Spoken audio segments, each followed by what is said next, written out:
And hello, race fans, and welcome to another exciting Friday night LSRTV production of the L-TAC Tucson Sound Art Next Gen Cup Series. That's right, Kentucky, the bluegrass state.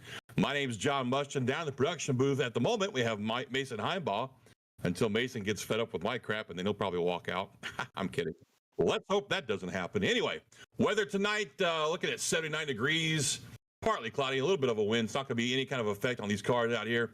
I'll tell you what, I was just down in the pits there talking to some drivers. The setup starts off a little bit loose, they're saying, but it's not uncomfortably loose. The car can be saved if it steps out on it, which is rare for this car. And they can, actually do something with this car besides sit around and run around all night. So we'll see some good racing. Looking at a nice fuel window of about 35, 36 laps, somewhere in that neighborhood. And we should see some great racing. And right now, you're looking at the number 9 of Barrett Morton. Speaking of the Morton folks, we have tonight's race is going to be called the Riley's Roses 200 after Miss Riley. Bear with me. I'm trying to bring it up in my notes. Been a rough day, folks, so just bear with me if you don't mind.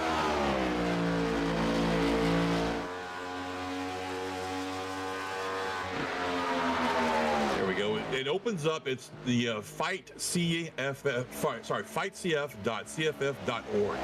Set up for Riley Morton. That would be Barrett's daughter, diagnosed with cystic fibrosis when she was 2 weeks old, I believe, and now she's 7 months old. But they're trying to raise funds for awareness and for helping to pay the bills, the medical bills that young Riley will be having to deal with for the rest of her life while she deals with cystic fibrosis. So tonight's race is named after her, Riley's Roses, after her team that will be doing the fundraising. And this is a 200-kilometer race, I think, or is it 200 laps? Mason, do we have a number on that? 200 miles. So now Kentucky's a great little track. It's a D-shaped oval. It's a mile and a half. A lot of people call these a cookie cutter track. But I tell you what, Kentucky to me drives completely different than Charlotte, Atlanta, Texas, the other so-called cookie cutter tracks. It's a really different track on one end from the other. My weakness was always 3 and 4 because it just seemed so flat to me. Getting down through 3 and 4 always seemed like to take forever, like until the car wanted to turn. But right now we're doing qualifying. See, we got LaFrance up there with a 30.97. That's pretty good. He's got the field cover a little bit there. Hunter Thrower, he's timing in there at second place with a 31.01. Oh, look at that. Logan Hamilton just dropped to 30.92. Take over that pole position right now. Hometown of Indian Trail, North Carolina. 2 career wins. He won at Charlotte Roval last year and this year at the Daytona Road Course. And he was looking really strong at Red Bull Ring last week until some issues popped up for him. Rucci just slapped down a 30.87. Wow. That's a full 10th faster than LaFrance's .97 he got earlier to put him up on the pole. Right now, Barrett Morgan out on track in the 9 car. Put down a 31.07. I think he's just doing some practice, isn't he? That's what it looks like, because he's already qualified. Hey, look, I do the same thing, man. It's an advantage, You've got 5 minutes to put down 2 laps. I usually go out really early because, unlike real life, it really doesn't matter how early you go out. I go out really early, throw down my 2 laps, man, and then I'll use the rest of the time to get used to the setup. This is a fixed setup race, so what that means is they can't change the car from a qualifying setup to a race setup. They qualify with a race setup, and then they go at it. So that's what I do, man. So that's a pretty smart thing right there. Right now, Rucci's still sitting on top with a 30.87 in that 48 Ally Chevy ZL1. Right now, we're watching Joseph Causey in the 88 car from North Miami Beach, Florida. Ooh, I bet he'd get his hands on a good Cuban sandwich, huh? What do you think, Mason? Yeah? I love a good Cuban, dude. Oh, look at that lap he just put down. He takes it by 1/100ths of a second with a 30.85 right there. And these guys are racing at night, man. I raced this track in the daytime a few weeks back, and it wasn't hard, but it wasn't easy either. You know what I'm saying? The car does not drive itself. With this new package, they definitely have to drive the car themselves. So right now, that's it for qualifying. We're going to go over the line up real quick, the finishing lineup, and I will do that. But right now, I'm by myself, folks. Zach, my normal sidekick, is once again running late tonight, and Wesley had a prior commitment, so we can't get Wesley's chuckling silly self up in here. But I know that breaks everybody's heart. You know, Wesley Outland is quite the character. So it looks like I didn't even get the chance to do that lineup. Can we throw that up on the board real quick? Thank you. Joseph Causey is going to be your pole winner tonight. Throw down a great lap of 30.859. Matt Ruchke in second. Jeff Brogdon third. Logan Hamilton's rolling out fourth. Connor LaFrance fifth. Anthony Muzzotti sixth. Hunter Thrower seventh. Colin Stone eighth. Barrick Uphold ninth. And coming in, rounding out your top 10, Barrett Morgan with a nice top 10 run right there. 11th is Stevan Purcell. 12th, James Vining. 13th, Frank Flores the third. Austin Gaccioni comes in 14th. Mario Lapinta 15th. Tyler Granat 16th.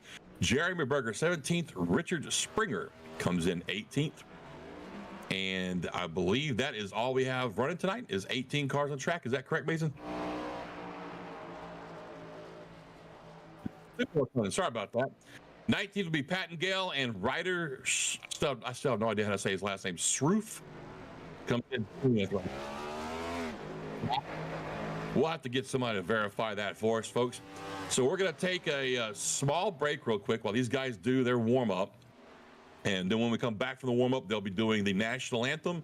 And we'll talk to you a little bit about what Tucson Sound Art can do for you when we come back from this commercial break. We'll be right back. Stay tuned. There are moments that surprise and delight the mind and the senses. Introducing Sound Art, the world's first truly customizable, concealed, flat panel art speaker system.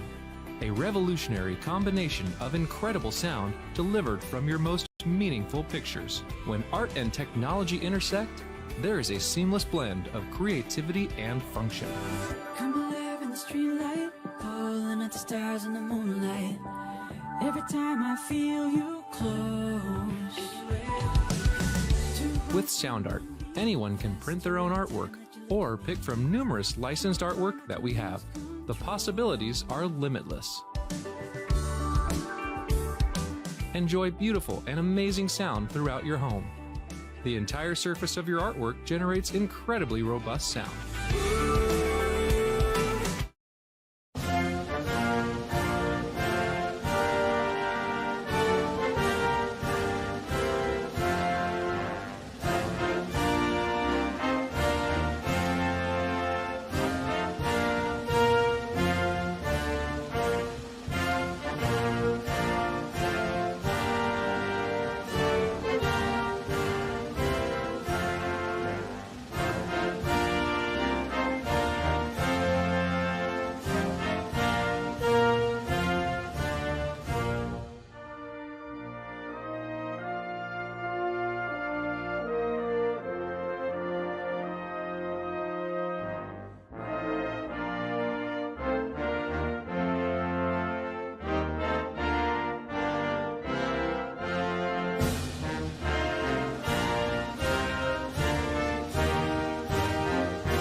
And welcome back to the LSRTV production of the L-TAC Tucson Sound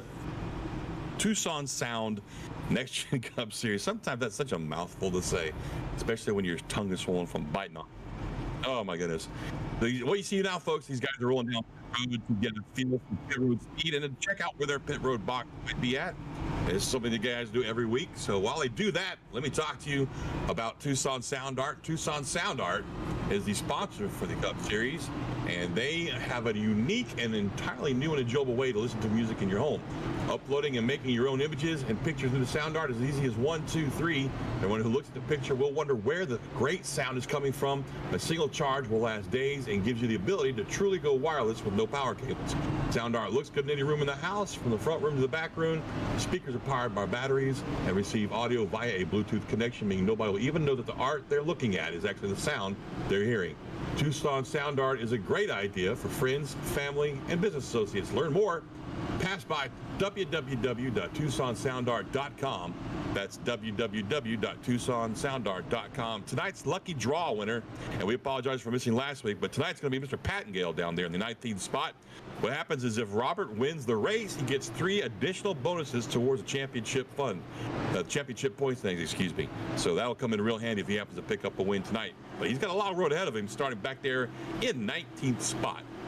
And we're taking a look at Pattengale right there in the 33. Meanwhile, back up front, the pace truck is dived down onto pit road. We're getting ready to go green here. Causey on the inside, Rucci on the outside. Let's see who's going to take the race lead coming off the start here, going down into turn 1. Boy, what a start Causey got right there. Jumps way out to about a 6 or 7 car length lead. In the meantime, Rucci's got his hands full with Brogdon and Hamilton back there, 2 by 2 by 2, all the way back through the field. And I tell you what, we're going to see a lot of this right here. Later on, we might see some passing on the outside, but right now, what you're going to see is a lot of guys trying to shuffle and get down in a single file line. As we watch here, great fight between Barrett Morton and that 9 car. You got the 92 right there. You got it's that up old. You got Hunter throwing the 83 right there. You got the 7 of France. There's my Tabasco buddy, the 11 car right there.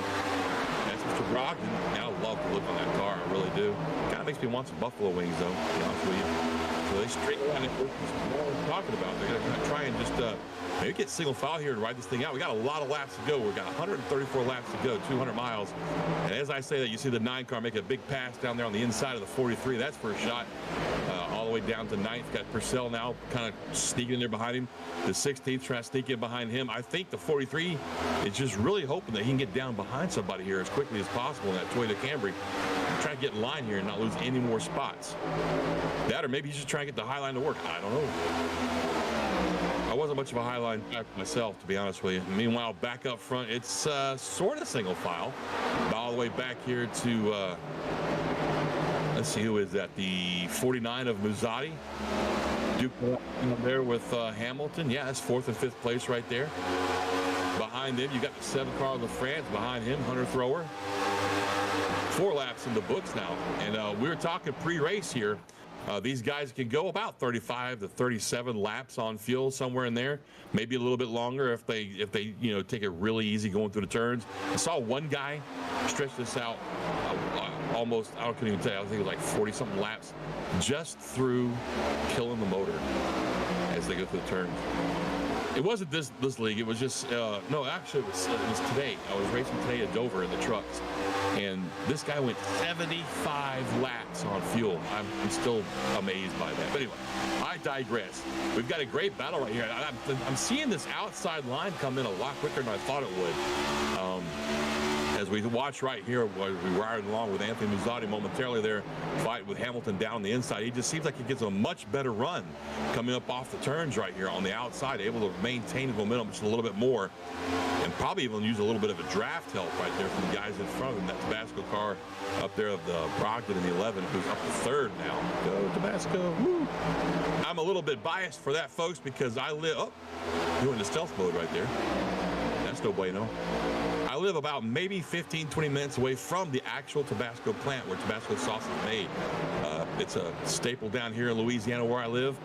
It's a very historic island that they live on. And when you go, fun fact now, when you go down to Avery Island and you travel down there and you're going down to Avery Island towards the island, you can see the actual salt dome that the island sits on top of.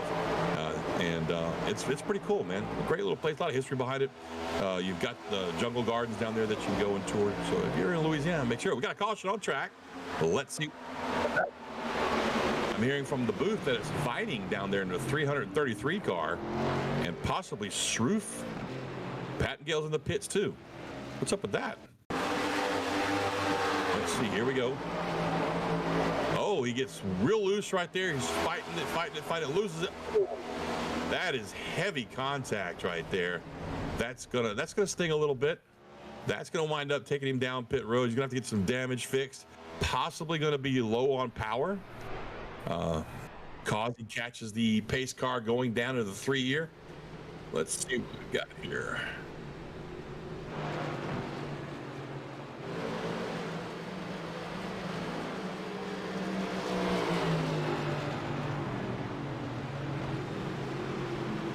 not sure what happened to Pattingale, our lucky draw fella.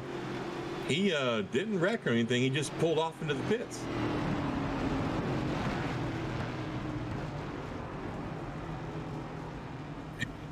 That's what I was thinking, Mason. I mean, let's be honest. Some of these lucky draw guys haven't had the best of races, you know. And Shroof got into the wall before the caution came out, so that's why he's hanging out back there in the back of a very damaged race car. Like I said, I'm not sure what happened to Pattingale. He just pulled off and decided he didn't want to play tonight.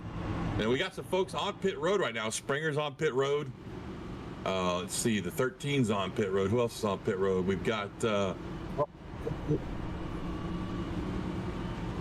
we're up front, so they're taking an early chance here to go in and top off on fuel.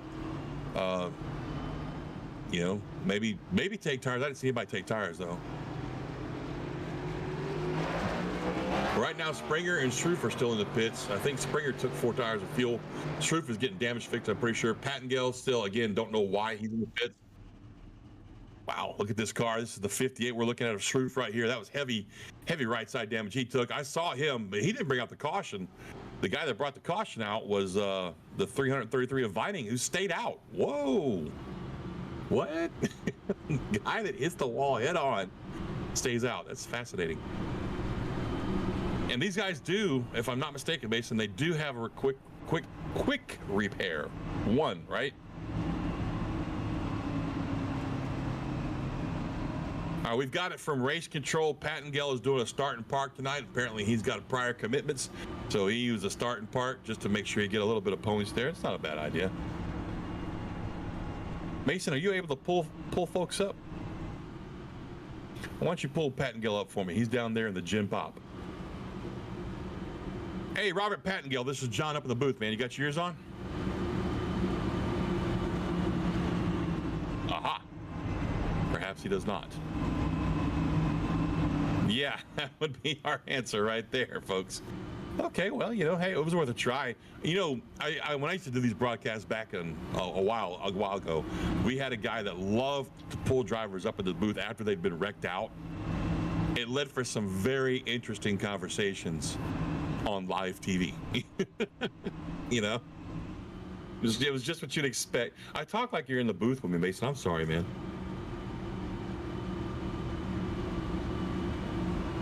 I'm used to having a second guy with me that I can bounce stuff off of, you know, and say, hey, what do you think about this? And it's just me. Mason's down there in the trailer, probably eating pizza if I know him. Well, folks, we're about to wrap up this caution period. It looks like we have just a few guys in the back. Let's see, we have Uphold, Stone, LaPinta, Granat, Brogdon, and Springer. Those guys all went in and topped off. They didn't shake tires, they just topped off. So they'll be able to go 10 laps longer than anybody else. And that might work out for them. But again, it's a 134 lap race. I love this little thing that you keep putting up, man. I love it. This little graphic you see on your screen right here, folks, is pit stop strategy graphic. Lets you know who went in, how long they're in. That's what that little dot in the middle of the line right there looks like. Tells you about 8 seconds or so, right? Is that what I'm looking at? Oh, okay. I'm learning, folks. I'm learning as I go. Oh, that was a loud noise. What was that? Was that you? You heard that? Yeah. I'm still working. I'm worried about it. I guess I'm still working. If you hear me and I can hear you and I can see you, so I'm assuming everything's okay. Anyway, what my partner is saying is we're going to have to probably do 4 pit stops in this race if my math is correct. So what these guys did by pitting early like this is they're probably trying to, hedge a bet that we're going to go for a long green flag run here eventually. We'll find out. I hope so, man. This track can provide some great racing if the guys can just keep it green. Once those tires wear out a little bit, like I said, it's pre-race. This car, this setup that they've got starts off a wee bit loose, just a little. They're saying that it neutrals out for them or gets to a really good fast state about 5 laps into a run. So we're about 10 laps into the run now. So these guys should have a pretty good handling race car as far as being able to get in there and really gouge and fight for some track position. So we'll see how this works out. Meantime, coming through 3 and 4, the lights are off on the pace truck. Guys are stacked up 2 by 2. You got Causey on the outside, Rucci on the inside. Behind them, Logan Hamilton in that 12 car, Muzzatti in the 49 car. You got LaFrance back there, Hunter Thrower, Morton, Purcell, Gaccioni, and Berger. Round out your top 10. Here we go. Pace truck is off. Coming down to the Geico restart zone. Boom, shots fired. 88, Causey out front, hard on the gas pedal right there. That's a great advantage of being the guy that can start the race, especially in iRacing, because it's not like in real life where you can kind of judge how fast the guy's going because you got your peripheral vision and all that. Unless these guys run triples, most guys don't. They run one monitor, so that guy down the inside lane can actually get a pretty good jump before the guy next to him realizes he's going.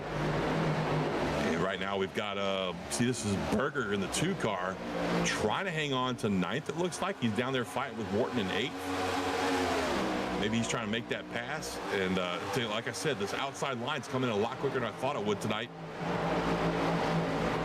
But, usually, I shouldn't say usually. I've only raced on this track maybe 5-6 times. It seems to me like most of the time, the inside line takes about half the race to come in before you can really do anything with it up high. But we're seeing a lot of guys run around that top, maybe middle lane there, middle up to the high line sometimes. So let's see how that works out for him tonight. Meantime, up front, Causey in the 88 car still out front. Really not a whole lot has changed. These guys up front really aren't fighting that hard right now. They'll take the opportunity to make the pass if they can. We see Muzzatti got a much higher, wider run for the turns than the guys in front of him right there as we ride along with this fabulous roof cam. Thank you, Mason, for these shots. I love this. This is a great shot. This is one of my favorites. Another one of my favorites is I call it the dog out the window cam, where the camera's facing back, looking out the side window like it's a puppy dog or something. Got to fight for the lead right now as the 48 of Rucci going on the outside of Causey, trying to make that pass on the outside. And he's got some drafting help, if you will, from the 49 of Muzzatti right there. As we go 2 by 2 for the lead up here. We've basically got like a 4-car fight for the lead. You got the 7-car of LaFrance back there watching this happen. Down on the inside, really trying to just dig on that bottom line right there. Logan Hamilton in that 12-car. Indian Trail, North Carolina native. 2 career wins. Charlotte Roval, Daytona Road Course. Talked about that earlier. He's watching this battle behind him. Rucci looks like he's cleared the 88. He's going to come down in front of the 88 right here and kind of leave Muzzatti hanging out to dry, which is, well, we call that, well, I can't say that over the air. It's not a friendly move. It's not cool. And usually you don't see that at these 1.5-mile tracks, but with this new package, they drive just like a plate track sometimes, man. And you'll see these guys get a little bit of drafting help to get up front, and then they'll ditch the guy that got them up there. Which, it is what it is, right? 16 car battling with the 9 car. That 16 is driven by, let's see, that's Gaccioni. He sounds like an Italian purse maker. You know what I'm saying? That name? Gucci, Gaccioni. You know what I'm saying, right? Right now, folks, we've got 18 cars still on track, 18 cars still on the lead lap. Only 2 that are not on the lead lap are Ryder Schroof, who we talked about earlier, a lot of heavy right side damage. He's back in the pits getting more repairs done. And then Pat and Gale was a starting park tonight. So that's the only 2 right now. 3 wide coming down through the tri-oval.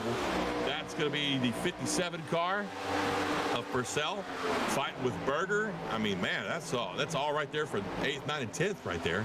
7th, 8th, and 9th, excuse me. So we watch that change up. Meantime, up front, looks like Muzzatti and Hamilton are up there battling for 2nd. While Rucci says, I'll see you later, folks. You guys go ahead and just duke it out. Causey has dropped all the way back to 4th now. Kind of wondering if maybe he's not trying to take care of some tires here. He senses that maybe we might get a long green flag run. He wants to take care of the tires, not wear them out too bad. So he's dropped from 1st all the way back to 4th now. But he's right there in the picture. You got LaFrance in the 7 car behind him. Just watching these guys size each other up. Some guys are trying the inside, and they'll try the outside the next lap. I've seen a couple of guys try the inside of one end of the track, the outside on the other end. I saw a guy win the race that way at Kentucky during the officials week races. Now, granted, those races are a little bit different. They're fixed setup races, or they might be open setup, but I ran fixed setup races. And what I mean by fixed setup or open setup, folks, in open setup, you can change anything on the car and you could in real life. You can, in the garage, you can make all kinds of changes. On track, you can change spring offsets on the left and right rears. You can change air pressures, all kinds of stuff.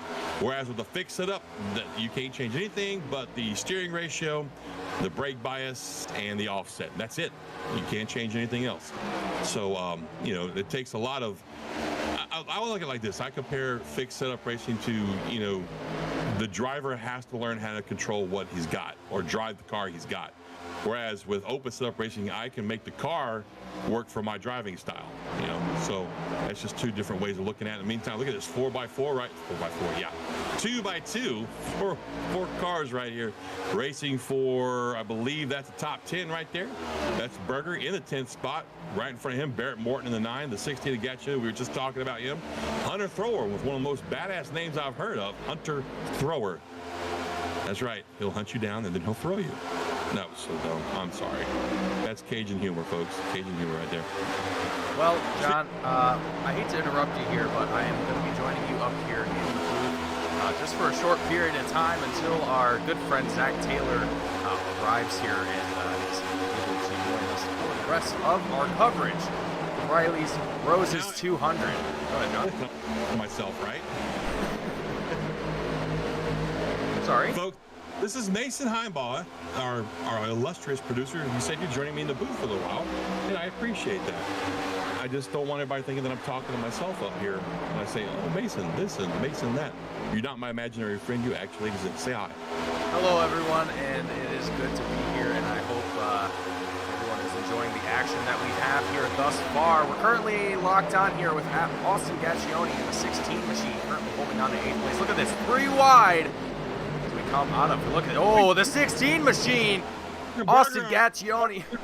Yeah, we got a big yellow on track. My goodness, Berger didn't even see that coming. Nowhere, it was, you know, nowhere for him to go as the 16 of Gaccione just got loose right there, Mason.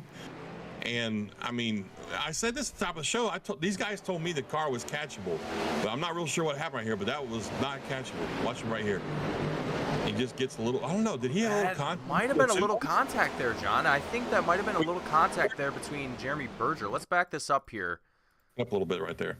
All right, let's actually go back a little bit further. I want to go on to the gearbox camera here that'd be great. of Austin Gaccione. Yeah, you know what? I don't know. A little bit of contact maybe, and it doesn't take much, and it wasn't intentional. If there was contact, that is not what I'm saying at all. These guys really don't wreck each other on purpose. I mean, it's not something you see often. But what that does mean, bottom line, these two cars are very damaged now. These guys were fast. We're up in the top 10, battling for position. Right now, everybody's on pit road from the leader on back. So we're seeing a regular pit flag. God, I'm so good. A regular yellow flag pit stop is what I'm trying to say, Mason. And let's see who takes 4 tires and gas, shall we? Yeah, let's actually take a good look here and see. We're looking at Austin Gaccione. There he goes up on the right side. He's going to get those right side tires changed. Let's see if he gets those left. I'm assuming he's going to. That would be a smart maneuver. There he goes. And then a lot of these drivers here, John, I think 25 laps in, a little bit before the broadcast went live here, I think we mentioned that pit windows were looking to be about 35, 38 laps, if I'm not mistaken. So, I mean, to be coming into the pits, taking these tires early on like this, kind of a little bit before that expected window, not really too surprising. I mean, a lot of this field here is probably just thinking, hey, the caution's out, take advantage of the time while it's there, and, I mean, just go from there at this point. Look at Logan Hamilton. He's getting those tires warmed up here, at least trying to, and I got to say, you know, Barrick Uphold, Matt Rucci, Logan Hamilton, Joseph Causey all up here in the top 4. I mean, this race here at Kentucky has just been, it's been door to door, bumper to bumper since we started here, John. Yeah, nobody's been able to step out. Nobody's been able to really get a commanding lead. And I've got some news for you, Mason. Barrick Uphold, 6 seconds pit stop. I'm thinking he took fuel only. Yeah, it's got to be a fuel-only situation there. A lot of our other drivers here, James Vining as well, looks like might have also only taken fuel that time around. But yeah, a good majority of the rest of the field here, their pit times were just about 14.5 to about that 15.5 second on the high side for most of the drivers that came in and took those tires. So when you start to see those times come across your screen as a broadcaster, when people are in and out of the pits like that, like it's a Formula One race, you start to wonder, what did they actually do in there? I know when you see, all right, so you look at these times, right? Most of these guys are between 14.5 and 14.9. Then you got a couple guys that went into the 15s, and then one dude in the 16s. What I'm seeing there is some guys that got some damage banged out versus using their fast repair. Because if it's just minor damage, we'll just get that hammered out real quick. We might lose a couple of spots, but no problem. We still have a fast repair for later on, you know what I'm saying? But when you see a guy that's got no fenders left, comes in and pulls out a 14-second pit stop, but comes out with a brand new car, yeah, he uses fast repair.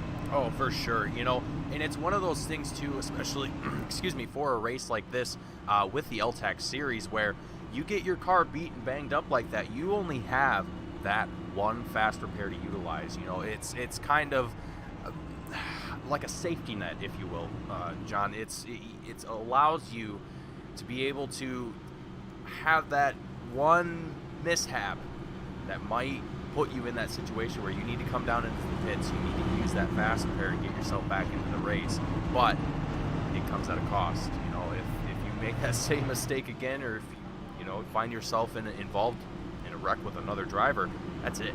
It's over. You know, and lap 27 of 134 here at Kentucky for the Riley's Roses 200.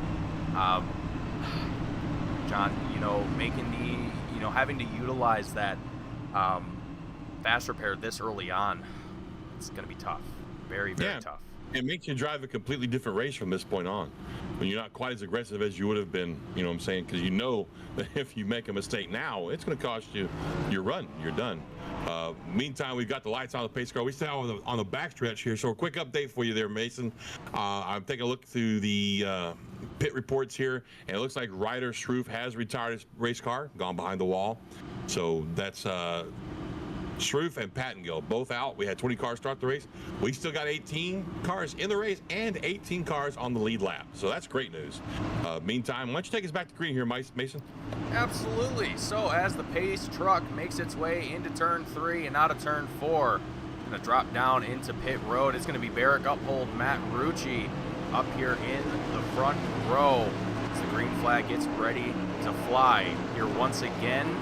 After our second caution here at Kentucky, drivers patiently waiting to cross the line here before they make the start. Barrett Uphold, Matt Rucci, both just very eagerly waiting, and away we go into turn 1. Matt Rucci, Barrett Uphold going to be door to door here just for a moment, and look at Logan Hamilton, Joseph Causey, both mimicking each other here right on this restart. They're staying right on the bumpers here of Uphold, Rucci. There goes a little bit of a separation between those drivers. We're 3 wide, just a little bit behind them. Logan Hamilton, looks like Hunter Thrower and Joseph Causey there might have got a little 3 wide action there as the 83 machine of Hunter Thrower falls in just behind the number 12 of Logan Hamilton. This is some incredible racing, John. You know, these drivers, you know, unfortunately, you folks at home don't get to hear my excitement in these races, and even though most of the time I'm pretty quiet for the respect of my commentators, but usually I'm pretty excited for these races, and these L-TAC series are no exception, and these guys definitely know what they're doing behind the wheel as we go 3 wide here for this third place spot. It's Hunter Thrower, Joseph Causey just up there in third place. Hunter Thrower taking that 4th place spot, and Logan Hamilton in 5th at this point in time, and I gotta say, the action is still just brewing away here, John. Indeed it is. I tell you what, this outside line is really impressing me right now, Mason. It's a lot stronger than I thought it would be, a lot earlier in this race than I thought it would be. We've seen a lot of guys make some power moves on the outside, or they're taking those spots away from the guys down the inside. Fantastic racing right now. Really, they can pass anywhere on track, and that's what I like to see. I hate seeing follow leader racing. You know what I mean? Follow the leader racing to me is the most boring form of circle track racing we can talk about.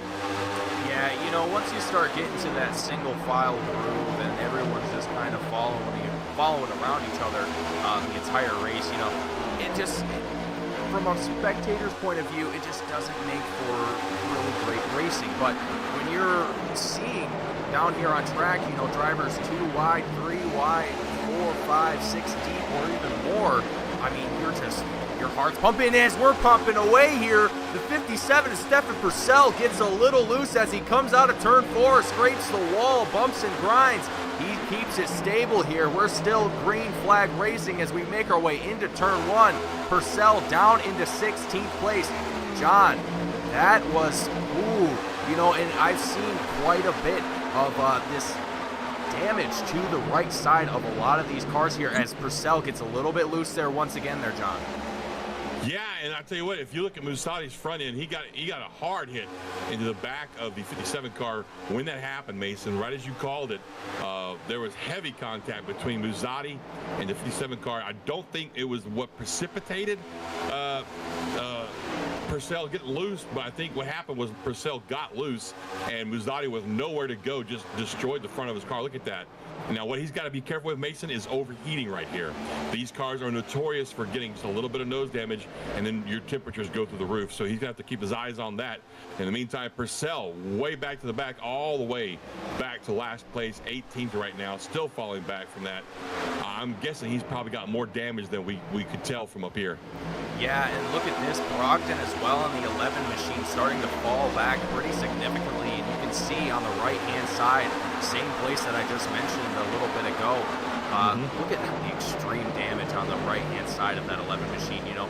And John, like you said, if you're a little bit is okay, but if you're hitting that wall time and time again, not only are you going to be scraping the paint off of the side of that car, you're going to be affecting those tires, and not only the tires, but you're going to be affecting the suspension and just how the car actually drives around this track. So I would be a little bit concerned as far as who we're going to see kind of fall off from that, as you know, and you know, these guys are going pretty fast here around Kentucky, and we're seeing, like you said, a lot of these drivers are favoring that top high line, and I think that a lot of these guys here are really driving it out of the turns and into the straights, which is obviously causing them to wash up just a little bit into that wall. So I don't know, John. It's pretty interesting what we're seeing, but we're single file down the back straight here, and things are looking pretty calm here out in the top 10, I'd say.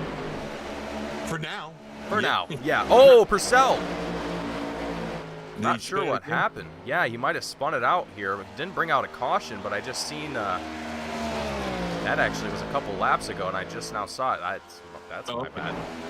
No worries. Jabbing her way there. Contact between Hunter Thor and Causey there in the 88 car. Little bit of contact, and they were able to keep it going straight, but man, it doesn't take much here, Mason. We just saw that between Purcell and Musadi in the 49. Just a little bit of contact. These cars get wicked. Look at it. He's right up on the back bumper. Drafts right up behind, going down to the tri-oval. Now going to try the outside as they swing through the tri-oval, coming down to 1 and 2. In the meantime, up front, Hamilton and Rucci battling out for the lead. Hamilton down on the inside. Hamilton doing great work here, staying down on the inside line, the less preferred one at that. And the 12 machine, not quite going to have enough down the straight to at least hold on to that first place spot, as it would look like according to timing. But look at here, coming out of turn 4, down the front straight here once again, or out of the tri-oval, if you will, and across the checkered line. They're still practically side by side here, John. So, you know, I think you hit the nail right on the head. That top middle line is probably where you want to be and where you want to stay. If you want to stay out here, but the yellow flag is out, it looks to be Barrett uphold. Oh, he is going to need some work done to that one there, John. Yes, he is. Flashback to the last pit stop. We saw he was the only one that took fuel only. Kind of can't help. Oh, gosh, look at that thing. Yeah. That's definitely going to be, he's going to need his fence repair. So here we go. Here's the replay of what happened. He's on the outside there, and he just got loose. Nasty snap. Oh my goodness. That was awful. I want to look at that one more time, John. I want to take a look at inside the cockpit here. Folks, if you get seasick or nauseous, close your eyes. Oh, here we go. Oh gosh. Oh my goodness. That was wicked. Now look at his RPMs. He's really down on the RPMs right there. So we can obviously see that Purcell there, he was not prepared for that there, John. You know, I think as soon as he saw that wheel, or he felt his car start to slide away from him, he tried to correct that, and from there it was done.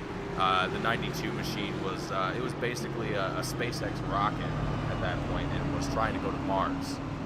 Yeah, some of the guys I've talked to about the next gen car say that Whereas with the older car, you really tried to save it with the steering. You know, you tried to steer out of the turn or out of the slide into the slide. But with this one, it's more about throttle and brake. You don't want to put too much input into it with the steering wheel. And we saw that just now. I mean, to me, watching his hands, he didn't put that much turn into it. But man, did it just throw him towards the wall. So we've got about half the field right now on pit road. You got Brogdon, Muzzatti, Barrett Morton, Uphold, Purcell, Vining, LaPinta. All those guys are in, whereas the top 9 stayed out this time. So, and we're right at lap 40, which, you know, I said that earlier. Our window for fuel was 35 to 40, and tire wear wasn't all that bad. The guys are telling me. I don't know.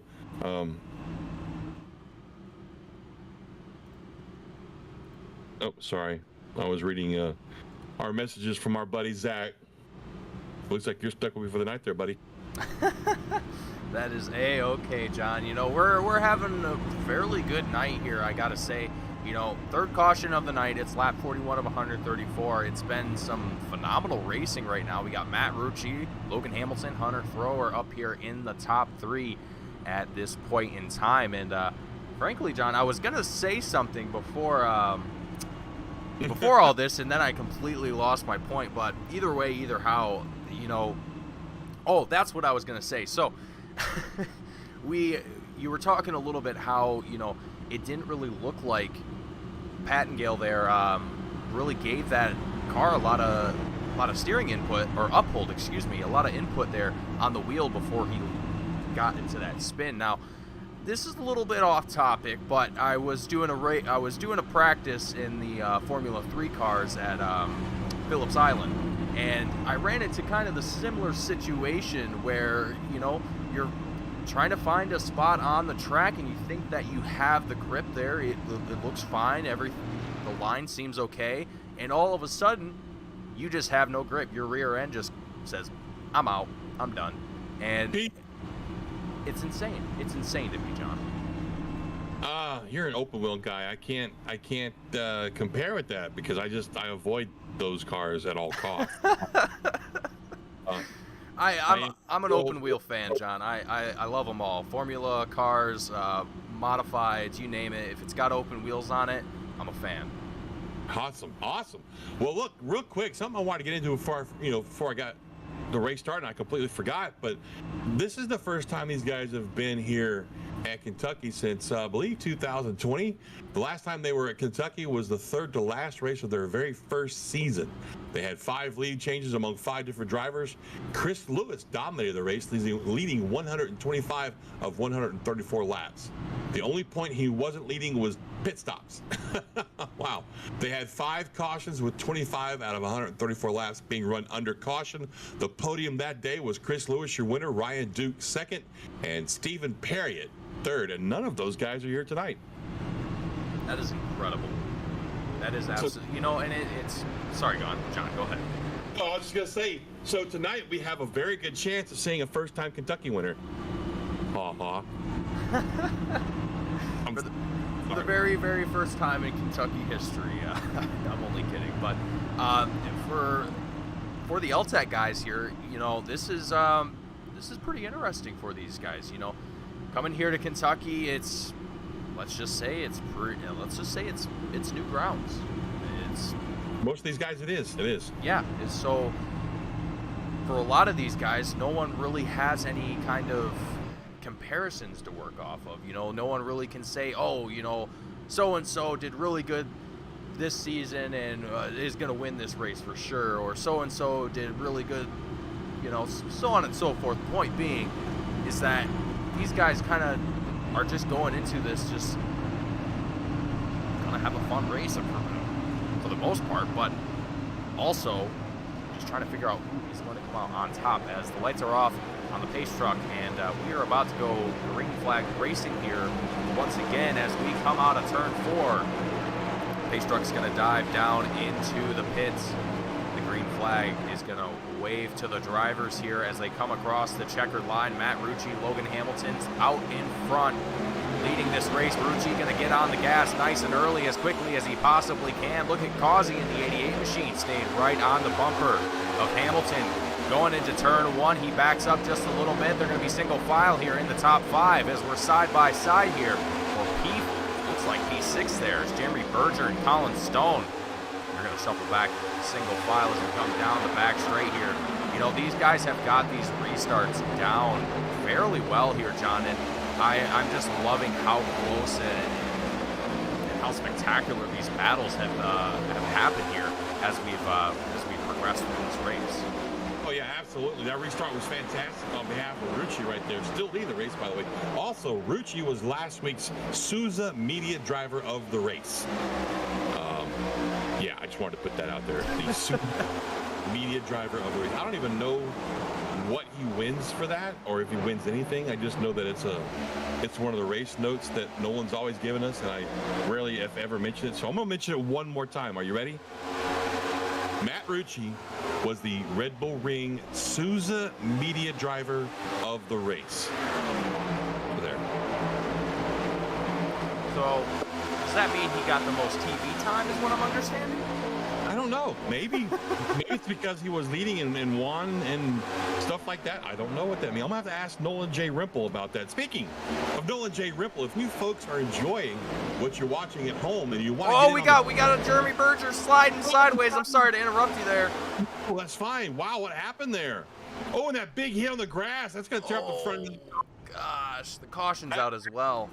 As if he didn't have damage already, hitting that grass, Mason, I can tell you causes at least 6 to 15 seconds worth of damage, depending on how hard you hit it and how fast you're going. Yeah, at least. And as we are going to be looking at the replay here, there goes Berger, excuse me, getting a little bit loose coming out of turn 4. He sends it spinning around into the grass on the front straight there. And as John mentioned, getting a little bit up off the ground there. That's going to definitely have some damage to the undercarriage of that number 2 machine here. But as the caution flag comes out for the 4th time here for the Riley's Roses 200. Folks, I hope you have all been enjoying the action and the coverage here of tonight's race of the L-TAC Cup Series, brought to you by Tucson Sound Art. We're going to take a quick moment to step away here in the booth, and when we come back, we will have more coverage of the race here tonight. Folks, stay tuned, don't go anywhere, and we will be back for more iRacing right here on LSRTV.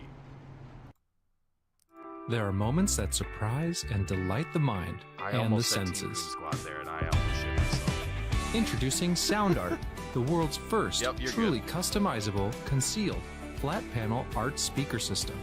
A revolutionary combination of incredible sound delivered from your most meaningful pictures. When art and technology intersect, there is a seamless blend of creativity and function. Come alive in the streetlight, pulling at the stars in the moonlight. Every time I feel you close. With Sound Art, anyone can print their own artwork or pick from numerous licensed artwork that we have. The possibilities are limitless.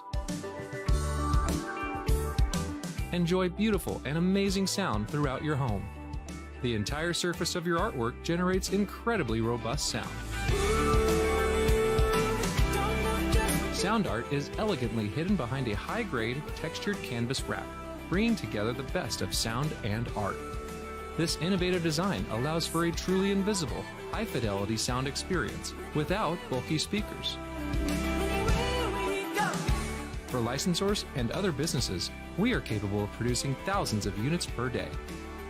We're using the highest quality materials to give you the best product available in the market. Everywhere you look, there's always art. What I like so much about Sound Art, that you could just pair it and play. Ansia, your art never sounded so good.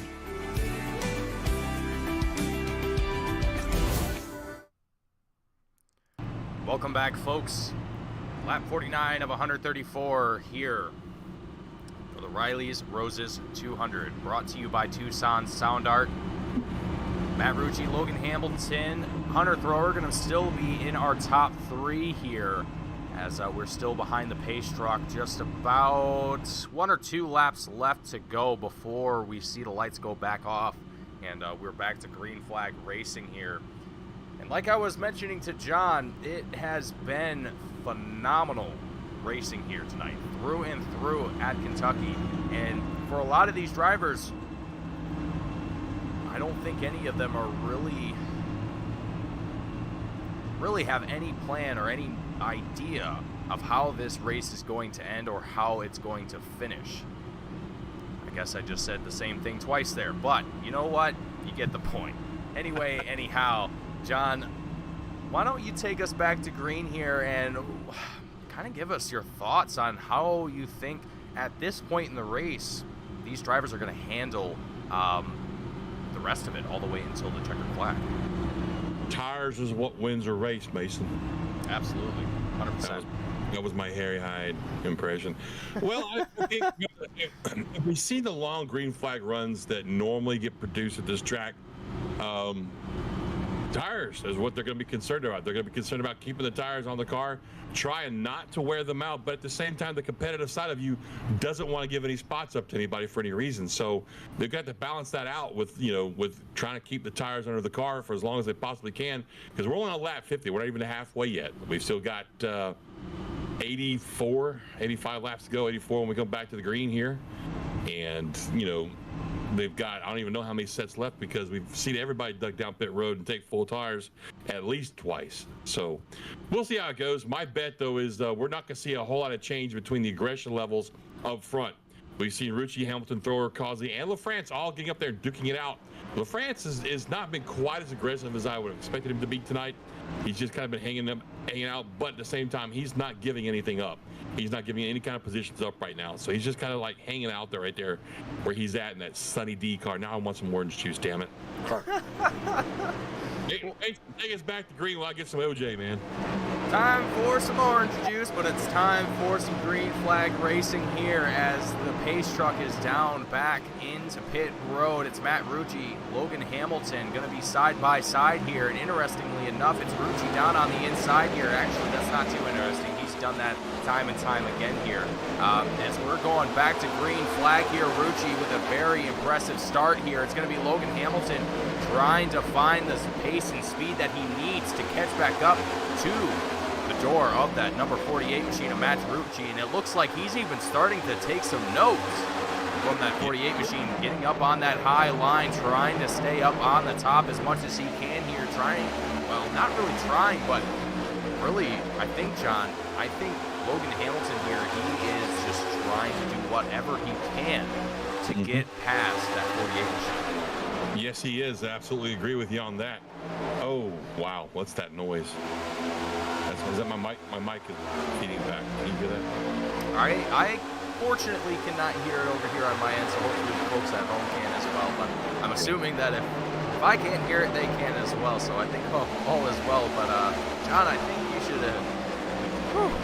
Hopefully, there's no loose cables or Oh, I hope not, because if I get zapped again, I'm done tonight, bro. I'm just I don't do electricity very well, but I think it sounds fine now. I got the feedback to go away. I'm glad you guys didn't have to hear that, because that was a really loud screech, and for a deaf guy to say something's loud, that's got to be pretty loud. Meantime, we've got a great race going on right here. Look at this fight between the 49 car of Muzzatti trying to take that spot away from the 43 of Colin Stone out there.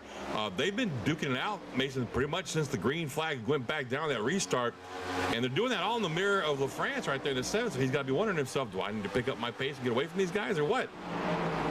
Yeah, oh, look at this. The 43, Colin Stone gets a little loose as he's still fighting it. He's going to get it back together. Yeah, there he goes. Back down the back straight. Ain't nothing like a slide that takes you a half a lap to fix, man. Oh, man. As soon as you start to feel that slide, too, it feels like... For me as a driver, it just feels like the pavement just suddenly turns into dirt, and then you're just, it's all she roll from there. It's like somebody's dumping oil or snot on the ground in front of you, man. Stop doing that. The thing I've noticed about this car, like I said earlier, man, it was once it completely breaks free on you, it is so hard to catch that slide. And look at this. Now we got to fight for 5th place. Muzzatti's got his eyes down on the inside there of LaFrance. Let's see if he can make this pass. Mason, we haven't seen a lot of passing on the inside tonight. We've seen most of it done on the outside, and it looks like he's going to give up that idea right there.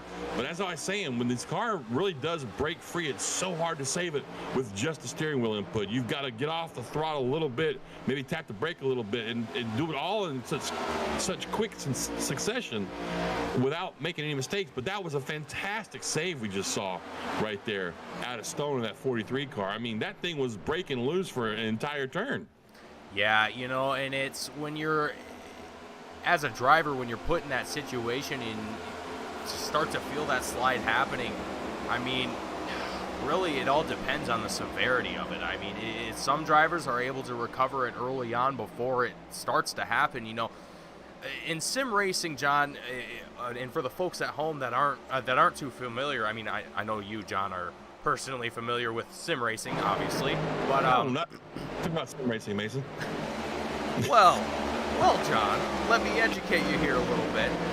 So, when you're here in sim racing, things are, well, you only have so much to work with as far as sensations. You know, you only can see and feel and hear so much. And as a driver, a lot of the things, oh man, who is that? Springer gets a little bit of contact. I believe that was from Masadi, quite possibly there in front of him in the 49 machine. That was very, woo.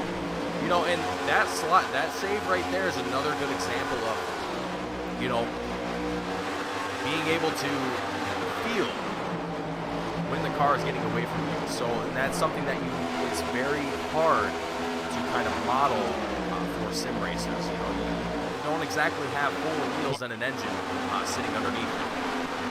Yeah, you talk about seat of the pants, and that's always been, I would say, my biggest complaint of sim racing. I mean, you go into sim racing knowing you're not driving a real race car, right? Because if anybody out there in our viewership has ever driven a real, well, even a car, a high-performance car, you can feel what the car's doing underneath you. Like that little snap right there we just saw in the 81 car of Grenade. You'll feel that. And look at him right on the bumper.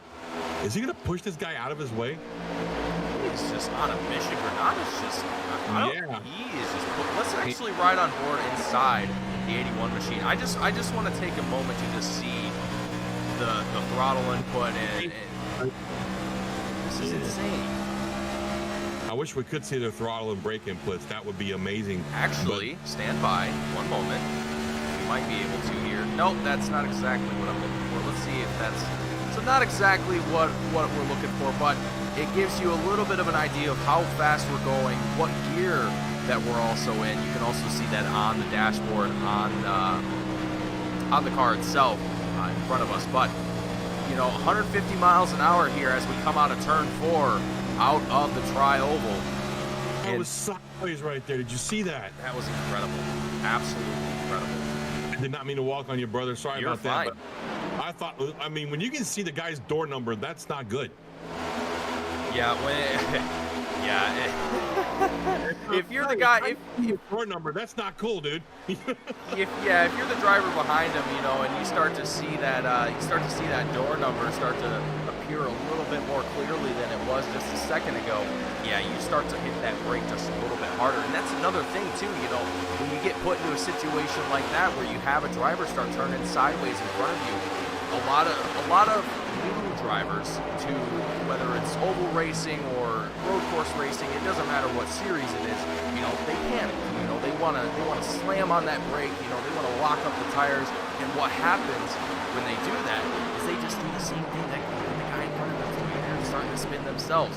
And so it's a lot of things that you learn coming into something like this, where you got to know these things. You got to be on top of your game coming into a series like the L-TAC Cup Series to be able to attempt to make those saves. I mean, even remotely attempt. We've seen guys absolutely just eat the wall in this series. So it's not exactly like these guys are invincible, but they definitely know what they're doing and they know their cars.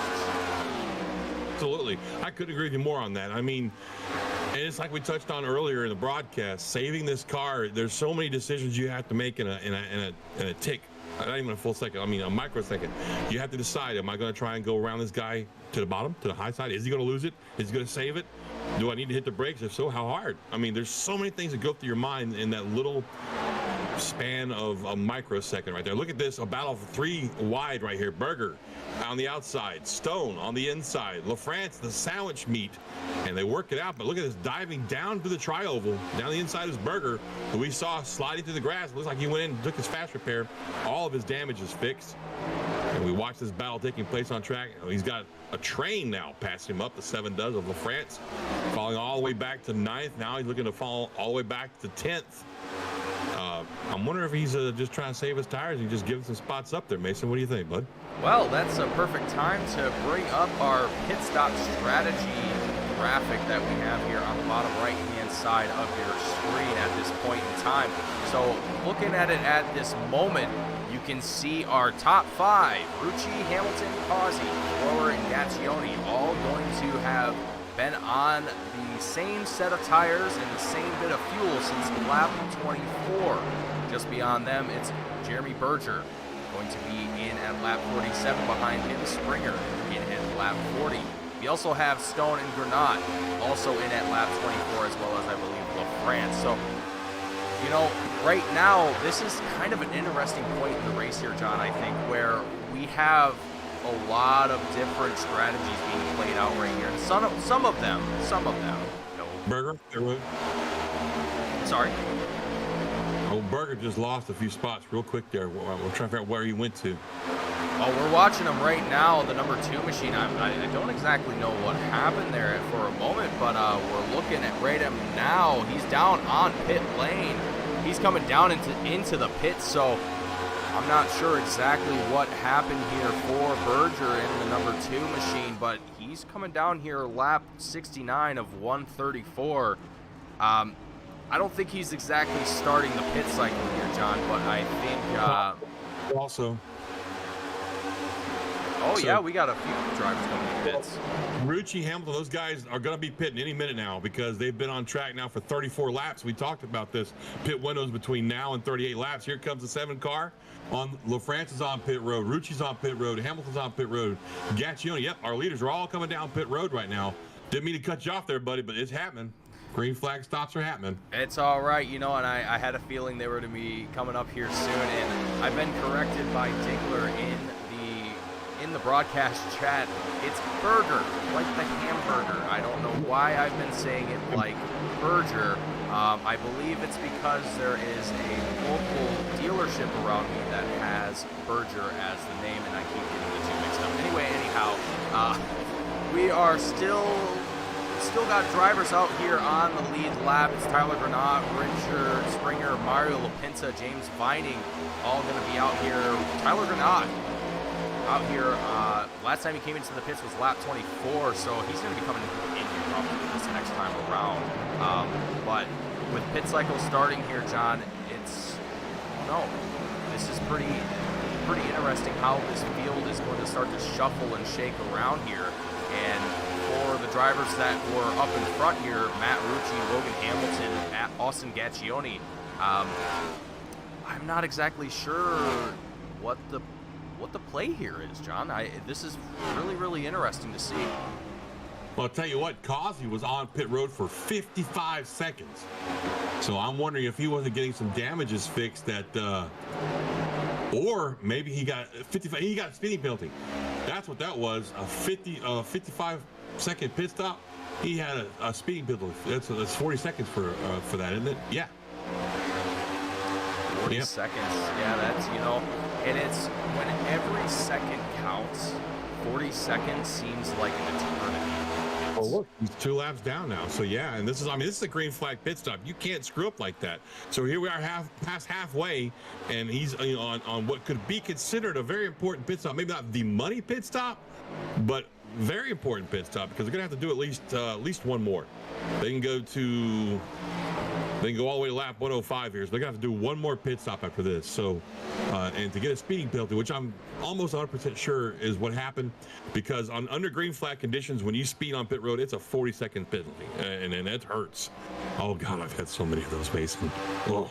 You know, Rick, or excuse me, John. I'm sorry, John. I'm sorry, John. I'm getting myself all mixed up here. But you know, my first time doing an an actual lengthy ARCA race that wasn't just 25, 30 laps or whatever at whatever particular oval we happen to be running at. Every time, my first couple races that I tried to come into the pits, it did not go well at all.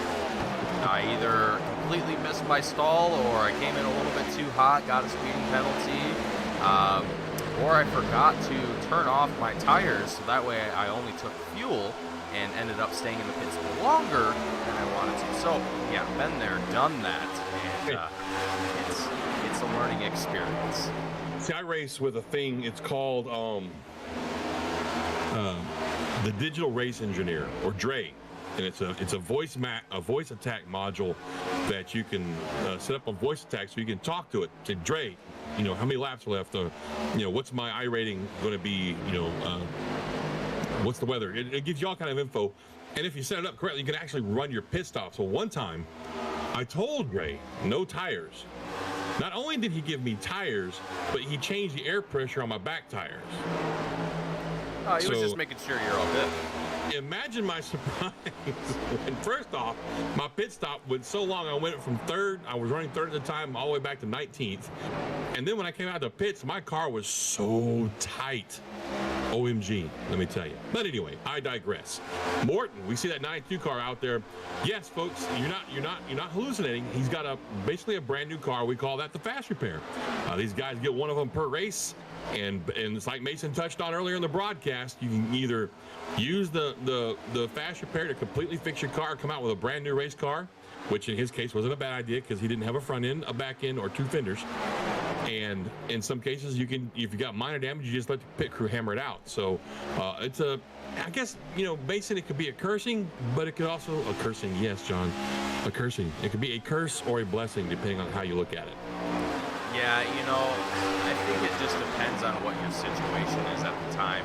I mean, if you're a driver that's in the lead or was in the lead and kind of dealing with that situation, probably not feeling the best. But if you're a driver that's midfield, maybe not having the best race, just trying to make the best of things, it's probably not the worst thing that could happen. I mean, we've seen drivers, particularly I'm thinking of the Red Bull ring, where we saw, John, drivers, two drivers in particular, I can't remember the names off the top of my head, but we saw two drivers just side by side down the front straight, and they just didn't even bother lifting. Dingler and I think that was Dingler and Morton. I can't remember who. Yeah. There was two separate incidents of that. There was on the front straight and a little bit before that as well. Oh, LaPinta's on pit road. Our leader, the guy that the leader had cycled back around to, he's now on pit road. So he's going to give up the lead. Sorry, I didn't mean to get off point there with you, but figured we better cover this. So LaPinta and Vining are both on pit road. Flores was on pit road. He's out now. We've only got 9 cars on lead lap at this moment. Once all of these pit road green flag pit stops cycle through, we should have a few more cars on the lead lap. You know who won't be on the lead lap? Joseph Causey, because he got a speeding penalty. My bad. It looks like right now, based on timing and scoring, Matt Rucci will retake the lead once the drivers in the top 5, that's going to be Barrick Uphold, Jeff Brogdon, Barret Morton, Stefan Purcell, and Anthony Massotti. Once these drivers all shuffle their way down into pit road, Matt Rucci will retake the lead here, as looks like the number 16 machine of Austin Gaccione here in 3rd place at this moment. Well, not 3rd place, but in 8th place at this moment. But 3rd place once these drivers come down into the pits. You can see the pace difference of these drivers that have just come out of the pits here compared to these drivers here in the top 5 that are sitting on tires between, actually Massotti just came down into the pits here, but Uphold, the top 4 here, 47, lap 48 here. So these drivers definitely going to be coming down into the pits probably in the next 2 to 5 laps, I'd say, at the most. I would be expecting them already in pits. I mean, lap 47 was 35 laps ago. Yeah. So he pulled down a little bit longer than I would have expected him to be. But then again, he could have been saving fuel. But he's definitely got to come in soon, like within the next lap or two. And right behind him, Brogdon in that 11 car that we've been talking about. He was on last on pit road on 48. So these guys will all be coming back in. And like you said, once this all cycles through, Ferrucci will regain the lead with Hamilton and Gaccione behind them. Let's see, we got Thrower. Oh, here comes Purcell. He's on pit road. Nice and smooth as well, and that's a key thing here. You know, making sure that you get your pit entries just as clean as you possibly can, fast but clean. You know, you don't want to get involved with the same incident that we who was it? I forget the name already here, John. Brogdon. That was served the speeding penalty. Yeah, that was Causey. Causey, okay, that's my bad, folks. But yeah, you know, it's a very tricky thing to get right because if you're looking at, let's actually take a moment here to look on the inside of these cars here just to explain this. Folks, if you have never been inside a race car before, there is no speedometer. Nope. You only have your RPMs, and that's all you get. You don't have any idea how fast you are actually going in these cars. The only indicator that you have is your revs. So most drivers, when they're coming down into the pits, they usually have a certain target for their RPMs that they come into the pits to. So usually it's about 4,000, 5,000, sometimes 6,000 RPMs. Typically in first gear, sometimes it's second gear. It depends on the track. It all changes. But point being is that you got to hit that perfectly every single time, and that can be tricky to do, especially on these long style races where you're coming down into the pits 2, 3, even 4 times. Morton on pit road. Morton in pit road. Yep, that's going to shuffle him down here into the pits, and look at the side of it. Wow. Now, once again, folks, in case you've forgotten, and I'm sure you probably have, it's been a while, but Barrett Morton, his daughter Riley, is the one who we named this race after tonight. Riley's Roses, that's the name of Riley's fundraiser team for the Cystic Fibrosis website. So if you'll go to fightcf.cff.org and look up Riley Morton or Riley's Roses, you'll find the fundraiser page there. You can donate as much as you feel you can. They need all the funds they can get, both for research and for Riley's medical bills that'll be popping up throughout her lifetime. So make sure you stop by and check that out. But Barrett, man, I tell you what, the right side of that car looks like it could use some TLC there, Mason. Just a little bit, you know, and I think the pit crew is going to be working a little bit of overtime here. Yeah, to get that machine back up and running here. Brogdon definitely, he's gonna have some work ahead of him here. But we're looking at Connor LaFrance as well as Tyler Granat duking it out for 7th place here right now. A lot of this field pretty well shuffled out here. We're looking at the track map down on the bottom right-hand side of your screen, just to give you an idea of just how much this field is spread out. But now that all of the drivers that were expected to come down into the pits have come down, the leader, Matt Rucci, has retaken the lead here with a little bit of a lap traffic coming up involved here. Stefan Purcell, the number 57 machine, lap traffic here. But John, with how this race has gone so far, you know, we saw some pretty solid battles happening towards the beginning of the race, and now that we've had a pretty good green flag run here. We've seen, I think, 2 green flag pit stops now. It was the second set right there. Second set right there. So yeah, you know, we've seen a very, very good run here for these drivers. So, I mean, it's not exactly out of the ordinary that we're seeing these drivers kind of all shuffled around here. But what's really interesting to me is that our leaders really haven't changed at all throughout this course of the race. And usually what I expect to see is someone's usually got a trick up their sleeve too. But Rucci, Hamilton, Gaccione, I mean, these guys have all been very, very consistent here. So we're looking at Gaccione right now with Hunter Thrower right on the bumper here of that number 16 machine. But yeah, John, a lot of this field fairly calm here. lap 93 of 134. You say that now, but I say that now, right? when we get down into this thing, I'm telling you, it's going to be interesting. Now, you know what I find really interesting right now is Causey, somebody that was up front battling for the lead, led a few laps even, and he got that speeding penalty. We talked about that earlier. He is now in the lucky dog position. He's in 15th, one lap down. What he needs right now is he needs a caution, because if this goes through another cycle of pit stops, he's going to go back to it. I stand corrected now. He's no, he's still. I'm sorry, my timing's jumping all over the place. He's still lap down. But what I'm getting at is if he can't get that caution before the next set of pit stops, he's going to go back to 2 laps down, and it's going to take him out of contention. Whereas if he gets that caution, he'll be the lucky dog. He'll be back in this thing. And I'm telling you, he's got a fast car tonight. I've been watching him. He's getting around this track, and I mean, his line, as you were watching just there, is not stuck down on the bottom. It's right in the middle, and that's letting him roll that car just a little bit, easier, especially when you're on that seam right there.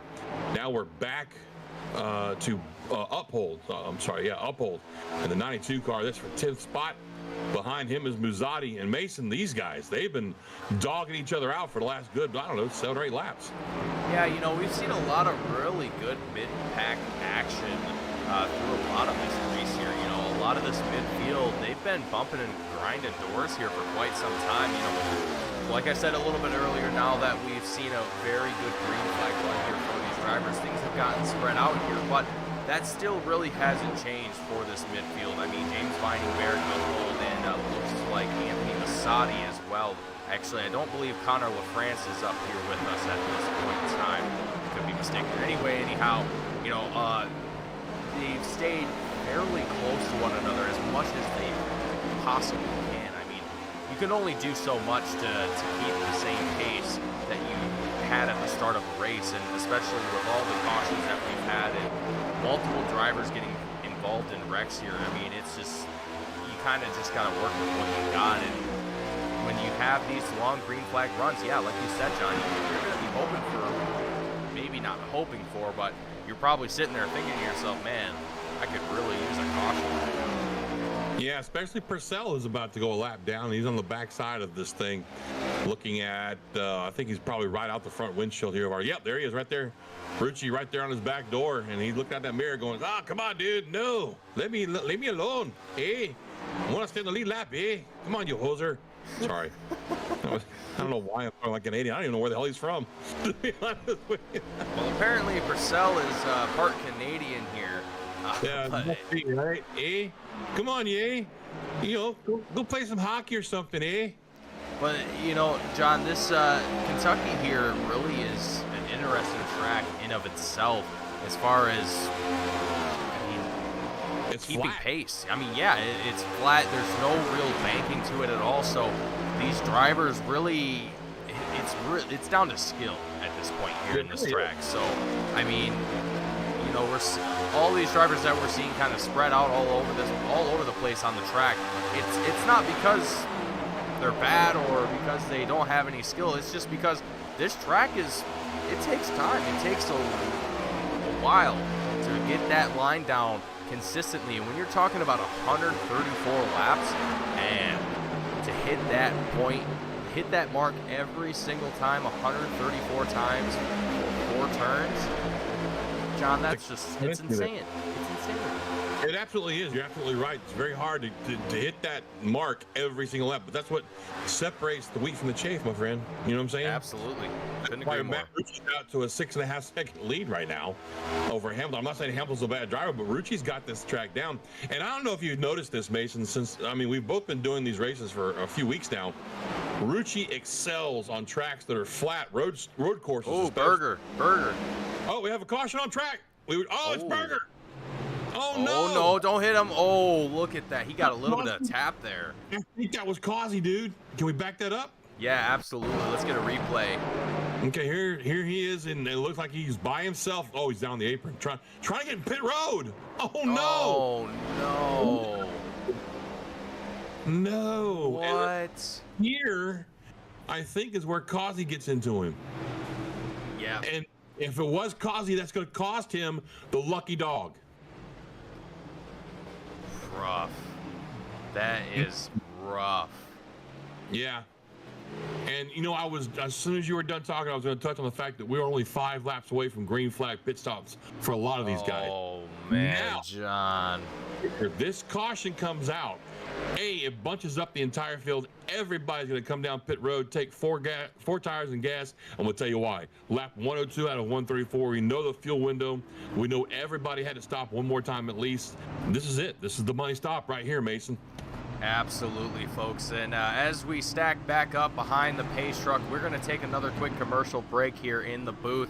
When we come back, we will have more coverage of the Riley's Roses 200 here for the L-TAC Cup Series, brought to you by Tucson Sound Art. Stay tuned, don't go anywhere, and we'll be back for more iRacing right here on LSRTV. There are moments that surprise and delight the mind and the senses. Introducing Sound Art, the world's first truly customizable, concealed, flat panel art speaker system. A revolutionary combination of incredible sound delivered from your most meaningful pictures. When art and technology intersect, there is a seamless blend of creativity and function. Come alive in the streetlight, pulling at the stars in the moonlight. Every time I feel you close. With Sound Art, anyone can print their own artwork or pick from numerous licensed artwork that we have. The possibilities are limitless. Enjoy beautiful and amazing sound throughout your home. The entire surface of your artwork generates incredibly robust sound. Sound Art is elegantly hidden behind a high-grade textured canvas wrap, bringing together the best of sound and art. This innovative design allows for a truly invisible, high-fidelity sound experience without bulky speakers. For licensors and other businesses, we are capable of producing thousands of units per day. We're using the highest quality materials to give you the best product available in the market. Everywhere you look, there's always art. What I like so much about Sound Art, that you could just pair it and play. Ansia, your art never sounded so good.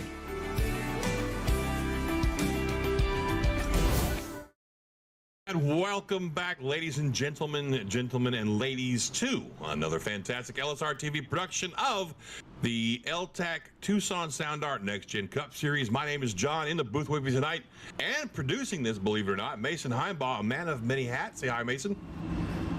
How you doing tonight, John?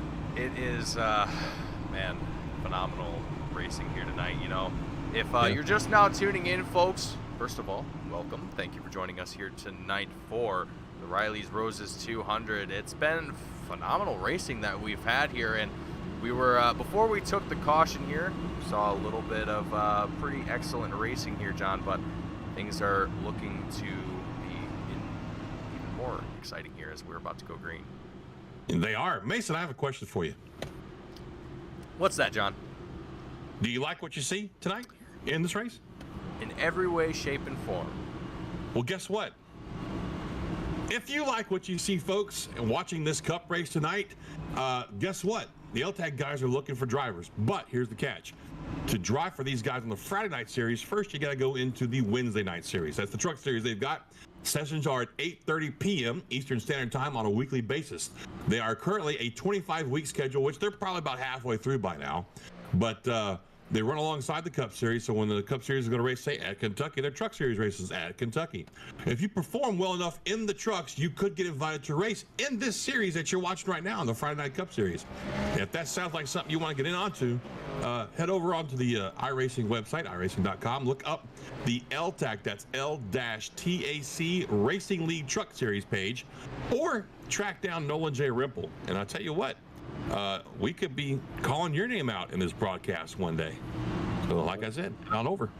One day you might be able to see yourself on an LSRTV production of the L-TAC Cup Series if you got what it takes in the Truck Series. Oh, well, here we go, buddy. Buckle in. We've got about a 29 lap race. When we go back to green, 28 laps, something like that. 29. And everybody's on fresh tires.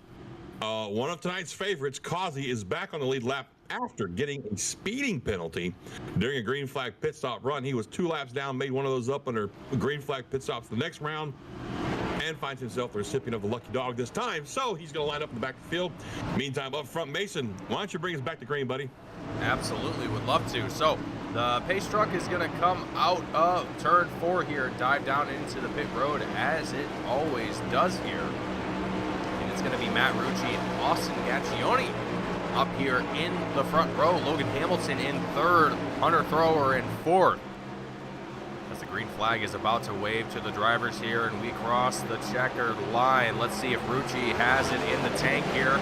There he goes once again. A fantastic start here for the 48 machine. Logan Hamilton going to try and squeeze his way back into the 2nd place spot as he works his way into turn 1, down on the inside of the 16 of Austin Gaccione. They're 3 wide there for just a moment. It looks like Hamilton able to get his way back into 2nd, back behind the 48 of Matt Rucci. He's going to work his way into turn 3 now, trying to close in on the bumper of the 48 that he has really, John, I think been so desperate to get back to the rear end of. And now that he has the chance to be able to at least maybe make a pass here before too long, if he can keep up this pace here. And right now, he looks like he might be able to.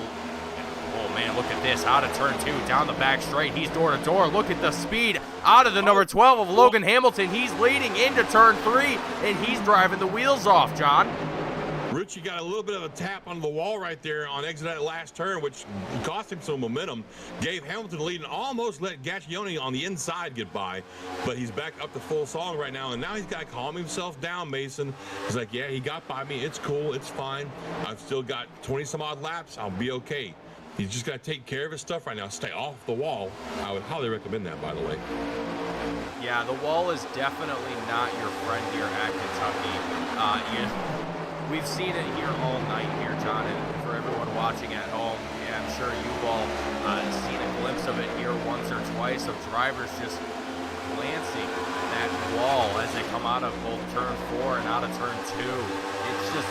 It's incredible, John, how much these guys are trying to push it here and trying to really utilize that top line here as Rucci, Hamilton, side by side here. Once again, Rucci trying to get himself back up into 1st, but Gaccione, he's trying to get himself a run here into 2nd place and push Rucci back down into 3rd. Rucci looking like he might possibly get a little loose there. Not exactly loose, but he definitely looked like he started to slide there a little bit there, John. He did. Throw up that pit box graphic you've got real quick. I want to show something here. So what we're seeing, we saw Hamilton. Everybody's like, wow, Hamilton made the pass on the inside. We haven't seen that all night. Let me tell you why. We just came off of pit road. We just had a restart, so he's got really fresh tires. The thing is, you can't pass on the inside after about the 5th lap. I mean, so if you look at that graphic right there, folks, here we are on lap... we are on lap 110. Yeah, that's not, I would have gotten there eventually. So they've got about 8 laps on these tires. So when you see Rucci going down to the bottom trying to make a pass, it didn't work. That's why. The new is gone on these tires. So now you see him swing to the outside. Now he's got to try and make up the ground on the outside, getting around Gaccione. We'll see him clear him right here. I'm telling you, you watch Rucci. He's really strong on the outside. And then that's going to give him 24 laps to get back up to the bumper of Hamilton. Now the question is going to be here, Mason, is Hamilton going to take that outside line away from him? I would if I were him. If I see him coming, I see he just made a great pass on the outside of the 16. We know he's strong up there. So Logan's got to be driving that mirror now. He's got to be looking at that mirror going, I got to take that line away from him. I cannot let him get to the outside. If I do, I'm done. Yeah, you know, when you're, again, here I go talking about when you're in the driver's perspective, but, you know, that's exactly what you want to do. You know, it's all about defense at that point. You know, you have 2 choices, really. You can throw the block, you can put yourself right in front of the driver that's trying to get around you, or you can do nothing. You can let him by and you can just get on behind him and just say, yeah, that was fun. But I don't think Logan Hamilton has any intention of doing that here. And Matt Rucci, either one of these drivers want to do that. And you know, if I was Logan Hamilton, I would be doing that same exact thing. And if I recall correctly, John, Hamilton we've seen Hamilton throw some pretty gnarly blocks to keep himself out in front. So I would definitely, if I'm Rucci, if I'm the guy following behind Hamilton right now and I'm trying to get around him, I'm definitely going to be cautious. I'm going to be very careful at when I make my pass because I don't know what that 12 machine's going to do. You know, he might do something a little, you know, out there that you might not expect. So, I don't know, John, with 21 laps left to go, 20 as we cross the line here at Kentucky, this is it right here. Yeah, and look, I mean, Richie's already up to his bumper. He's just trying to size him up right now. I've seen him a couple times peek to the outside just a little bit, and then maybe peek down the inside. I think he's playing mind games with Hamilton. That's what he's doing right now. He's letting him know, hey, I'm here. Oh, we have caution on the track. Oh, dear. What do we have going on here? James Mining. Let's see exactly what happened in... Oh, okay, so he's already down into the pit, so it must have been a pretty nasty one. Goes sideways. So look at the replay here. It looks like, what is that, turn 2? And he got hit by... Who was that car that hit him? I couldn't tell. Let's back it up here. We'll take another look at exactly what happened here. That looks like... So we get another angle here. Oh, dear, that was helpful. We'll get another idea here of exactly how this spin unfolded. Well, he just lost it. I mean, up there on the high side, he just had in the marbles, it looked like. And then hit the wall, comes down, and boink. I don't know who that poor guy is. That's 23, it looked like, huh? Yeah, 23. Yeah, that's who that was. That was the 23. So Frank Flores is going to be involved in that one there. 6 caution with 19 laps left to go here, John. Woo! Yeah, that's right. You know, this is, I think at this point in the race, oh, look at the fake. No, mind games afoot. Oh. Causey is on pit road. Causey, when 8th place, he's going to give up 8th place. Had worked his way all the way back up to the top 10 there after finally getting back on the lead lap. He's going to duck onto pit road. Muzzati, Uphold, LaPinta, Brogdon, Flores, and Purcell are all on pit road right now. And I wonder if they have tires left to take. If they do, that's good news. That gives them some pretty fresh tires compared to the top 7 that are out in front right now. Yeah, I would definitely have to agree with that one, you know, and coming out onto the field with 18 laps left to go on fresh tires, I mean, it's not exactly going to win you a race by any means, but it is going to give you an advantage over perhaps the guys that are currently in the top 8 that might be struggling a little bit here, as a lot of this field here came in lap 102, 116. Well, actually, that's a lot of our field here now as they come out of the pits. But so actually, now that I say that, I don't know. You might want to check yourself, buddy. I might want to check myself there, John. You're right. So I don't know exactly what the strategy is there. If they, I mean, maybe they just, you know, saw the fake happening and they were already below the commitment line and they just, you know what, screw it. I mean, look at it like this. Causey is already in the top 10. He's going to restart 9th. Now, Flores only took 2 seconds of fuel. So even with that hit, I'm not sure why he wouldn't get his car. Oh, he might have took his fast repair. I didn't think about that. Yeah. So Flores didn't take tires or anything, but everybody behind him did. Causey in 9th place down on the inside on a restart. Muzzati, Uphold, all these guys have a fresh set of tires that are at least 16, 17 laps fresher than the guys leading this race, and there's only 7 of them. There's only 7 in front of them. So this could be huge. This could be really. We'll have to keep our eye on those guys from 8th on back. You know, well, 9th on back anyway, to see how they manage to get through the field with these fresh tires they got on here, man. I'm telling you, tires is what wins a race, Cole. Tires is what wins a race. That's, you know, I couldn't agree more with that statement there. You know, it's, but. There's almost a counter argument to there, John, because we've seen drivers that have completely blown their tire wear out of the water, and we've seen drivers go all the way. I mean, I can't remember what race it was, but it was like someone did 60 or 70 laps or something on one set of tires, and it was just absolute insanity. They managed to come away with the win and keep away drivers that were starting to approach them from, I mean, with a 5-6 second gap. It was just phenomenal, John. Yeah, Well, what I'm going to do is I'm in the sim race here, the sim server right now. So I'm going to put my camera on Causey. And I'm going to watch with one eye what we got going on right here, the broadcast. I'm going to watch with the other eye what he's doing inside the race. Because I think it's going to be up to how he handles traffic. Okay? How he handles getting by guys, and he's going to be at least 0.2 faster on this restart. And that's my math that I came up with. Watching lap times from the start of a run, when the tires are fresh, to the fall off 30-something laps later. We're looking at almost a half a second at the end of that run. So I'm guessing about 0.2, 0.3 faster right now than the guys in front of him. So we'll see how it goes. Mason, you feel like bringing us back to green, brother? Absolutely, John. Man, this is going to be some intense racing here towards the end. But as the pace truck is going to dive down into pit road here, we're actually making our way down the back straight here. So we still got a little bit more time here for myself to ramble on here and entertain your ears for a moment before we actually do take the green flag here once again. And hopefully for the final time for the Riley's Roses 200 for the L-TAC Cup Series. At least for these drivers, I would hope so. I don't think any one of these drivers wants to see another caution come out, especially if you're Logan Hamilton or Matt Rucci, which Rucci right now going to be at the disadvantage starting on the outside, at least probably not in the preferred line, but there, pace truck dives down into pit road.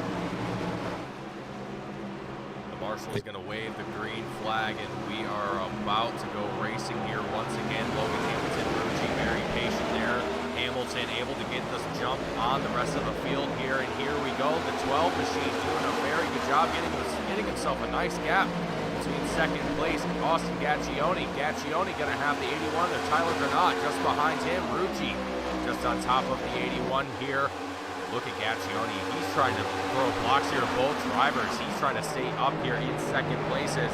Rucci's going to go up on the outside here. We're side by side here. Too deep here.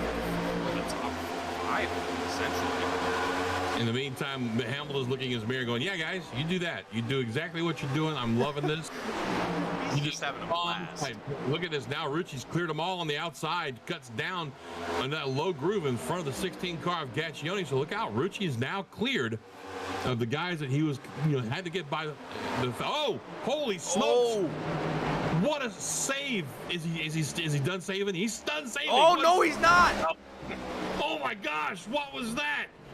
Oh, and then Flores again, the 23 car gets into it. 7th caution on the night. Oh man, I had it fixed, dude. I had it saved, I think he jumped in the throttle a little too hard there is what happened. Let's see exactly. No, he got a tap. He got a tap. He got a tap right there. I'm talking about when he got the car saved right here and then just whoop. Yeah, that definitely. He was in the shape. Yeah, he was still saving it. But I mean, he'll be able to get down pit road and get it fixed. I think he's still got a fast repair left. But I mean, with 13 to go, we're going back to green with 10 to go. I don't know. But hey, Causey is up to 7th. He was unable to get by the 7 car, and I'm gonna tell you what, man, that 7 car was throwing some blocks. So that didn't do him a whole lot of good. Them 4 fresh tires, but we'll see how it works out for him in this next restart. He'll be starting, I believe, on the outside of row 4. You see him back there? That blue car? Causey, yes indeed we do. The 88 machine there, you can see letting lap traffic on by. And yeah, I kind of blame myself here for this caution, John. A little bit of commentator's curse always never hurts, but 7th caution here of the night with 12 laps left to go here at Kentucky Speedway. And the racing aside, I don't know who between Hamilton and Rucci, man, this is going to be a very intense battle between these two drivers. I mean, we've seen Rucci just be extremely dominant here towards the first half of this race, if you will, and now that Hamilton is up here in the front, I mean, it's almost like he was just he was holding the wheel with one hand and he was writing notes with the other, following behind Rucci in the first half, and he was like, okay, I gotta figure it out. And then once that, you know, about halfway marker came through, it was like, it's go time. Absolutely. Could not agree with you more. And you know, what it all boils down to right now, though, is we're gonna go back to green with 10 laps to go, and it's gonna boil down to who wants it the worst or the most. The worst, the most. Yes. I don't know. You know what I'm trying to say, dang it. I know what you're trying to say, John. I think all of our folks at home do as well. It's the ones that are laughing at me. Yeah, I got you. But yeah, I think that's, you know, when I mean, that's what all races really boil down to is who wants it the most, who's willing to do what it's going to take to win the race. And I mean, if I'm Logan Hamilton, dude, I'm making that car as wide as I possibly can. Yeah, I mean, you know, you're with 11 laps left to go, 10 once we cross the line. I think actually there might even be 9. Yeah. Once we actually cross the line. I'm trying to find our current point standings at this point in time, but let's see here. It looks like Jeremy, nope, that is, okay, so it looks like the last results that we have is from Red Bull Ring. That was last week, wasn't it? Yeah, I believe it was actually. So yeah. Jeremy Berger is going to be at looks like the top of the point standings right now with 494 points. Matt Rucci was 476 and Hunter Thrower in third. So for Rucci right now, I mean, to be in second place, he's not exactly in the worst position as far as points is concerned. Logan Hamilton, 10th place right now in point standings with 436 points at this point in time. So, I mean, Logan Hamilton coming away with a win tonight, it's going to help Hamilton as far as the championship, but it's not exactly going to put Rucci in a situation where he's kind of kicking himself in the groin for not doing better. No, not at all. Especially with Berger way back there in 16th place. So yeah, this could work out for these guys. Mason, I'm gonna ask you to go ahead and bring him back to green, man. I've got to fix my cable here. It keeps falling out of my mic. Absolutely, John. You're gonna have to get some duct tape for that thing at some point. But super glue, gorilla glue, whatever kind of glue you got, man, you tape it back together. I'm hoping that somebody someday will take pity on me and just buy me a whole setup. Cough, cough. Cody Wooten, cough, cough. Oh, sorry, I've got a little stab all stuck in my throat. Excuse me. Oh, that's you're correct. But as we come down the back straight here, folks, 10 laps, 9 once we cross the line here is left here at Kentucky Speedway for the Riley's Roses 200. I gotta say, folks, this has been a phenomenal race from the very beginning, and hopefully once we cross the checkered line, the action won't end there. So as the pace truck is about to dive down into pit road here as we come out of turn 4, down the front straight, out of the dry oval.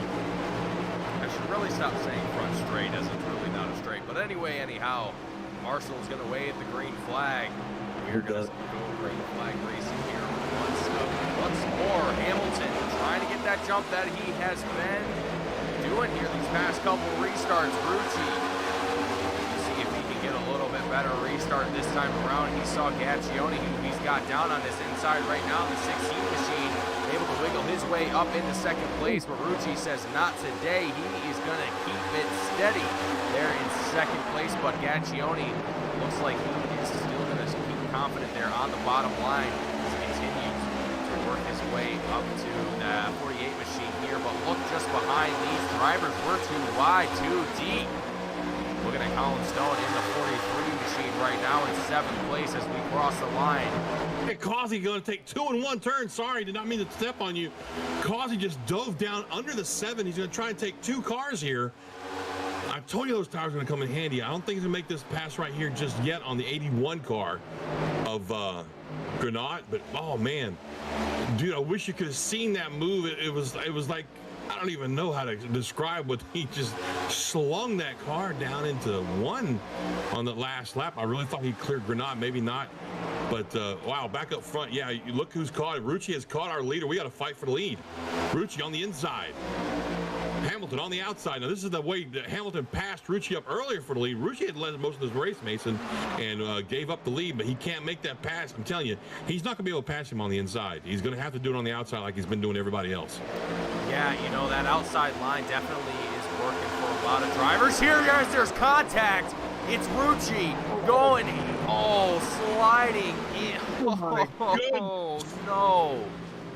That's going to be Rucci. I couldn't tell. I think it was Gaccioni as well involved in that one. He went to swing down to the inside right here. Hamilton throws a block, and he's pulled back out. I don't think he realized that the 48 was out there. Oh, my goodness. What? John. To this, man. I can't believe that as our 8th caution comes out, and I don't have words, bro. I am at a loss for words on what we just saw. If I am Rucci right now, I'm furious. I'm furious. Well, there goes everything that I just said for Rucci just a moment ago out the window. And that's all it takes, folks. It's funny how these guys do that to us, huh, Mason? And you're always sitting down there in your little trailer laughing at us when they make us look dumb. Welcome to the club, pal. Well, it's good to be up here in the commentating booth alongside yourself, John, bringing the action here for tonight. But yeah, you know, that's just the way it goes sometimes. You think things are going one way, you know, when you're commentating things, and all of a sudden, like the snap of a finger, the rug just gets pulled from underneath you, and all of a sudden, you're eating the dirt. Yeah. Hey, let's add a little more drama to this. Are you ready? Look who's riding in second place right there with 14 laps. Oh, John. Oh, man. What did I tell you, bro? What did I tell you? So Causey, the 88 machine, you know, coming from 2 laps down from a speeding penalty on green flag pit stops, gets his lap back, and through, I don't even know if it was smart pit stop strategies, luck of whatever he did, he needs to keep doing, because now we find him in second place, Mason, with much fresher tires right now than Hamilton has, and I guarantee you a desire to win this race. You know what? I tell you what, John, if Causey wins this race here tonight, Causey needs to take himself a trip to Kentucky if he doesn't live too far from there, and get himself, you know, just a little bit of a trip, and maybe even visit Kentucky Speedway. Yeah. Go buy a lottery ticket somewhere, you know.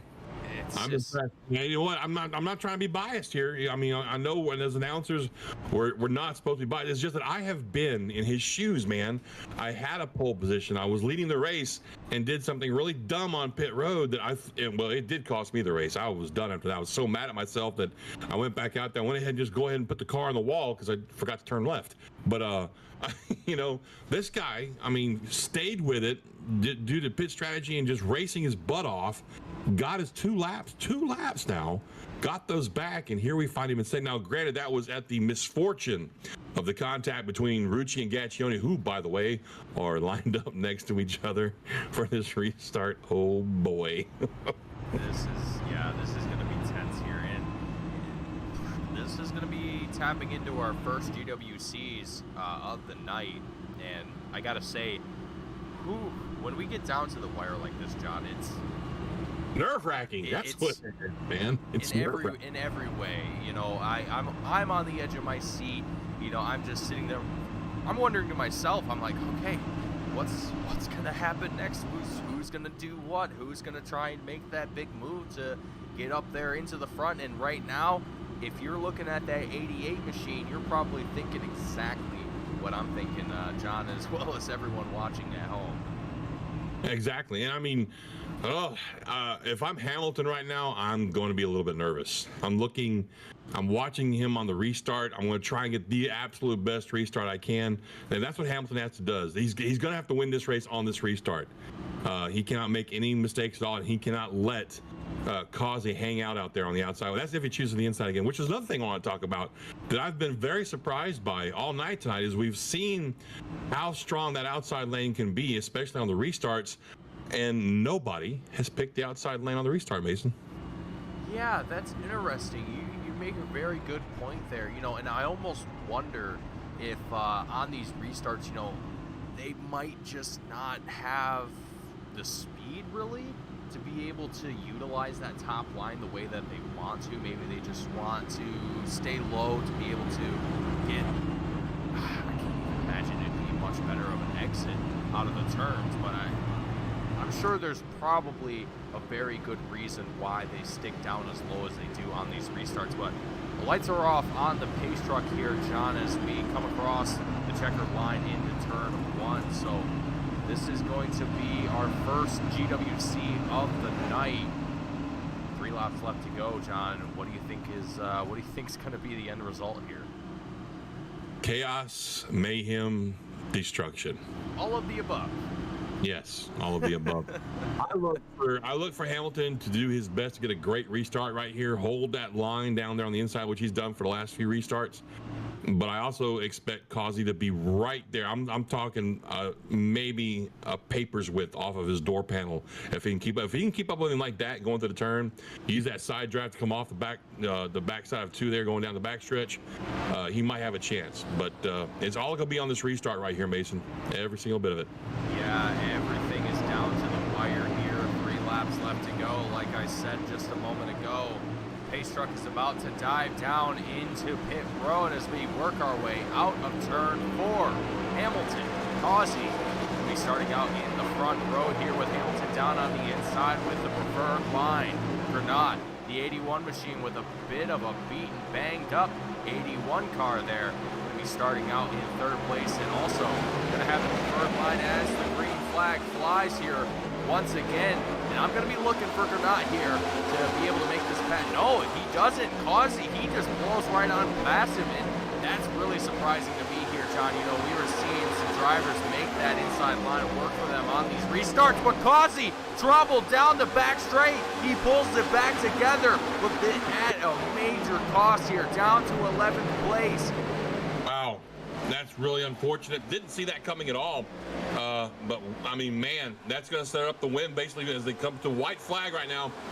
White flag is out. Hamilton takes the white flag. He's got about a half a second lead on Tyler Granat in the 81 car behind him. LaFrance, Uphold, Brogdon, Muzzati. These guys are all fighting for positions basically. But in the meantime, Hamilton up front.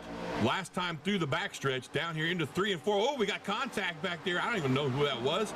Somewhere 8th and 9th as Hamilton comes through 3 and 4 the last time by. Coming through 4 now. Onto the front stretch. Going to take the checkered flag. Logan Hamilton, your 12 car, is your winner. We have contact between the 7 and the 92. That's LaFrance and Uphold for 3rd, and they're going to take out the entire rest of the field out back there, back behind them. But hey, they all crossed the line before it happened. So Hamilton and Granat and LaFrance are your top 3. Uphold 4th, Brogdon 5th.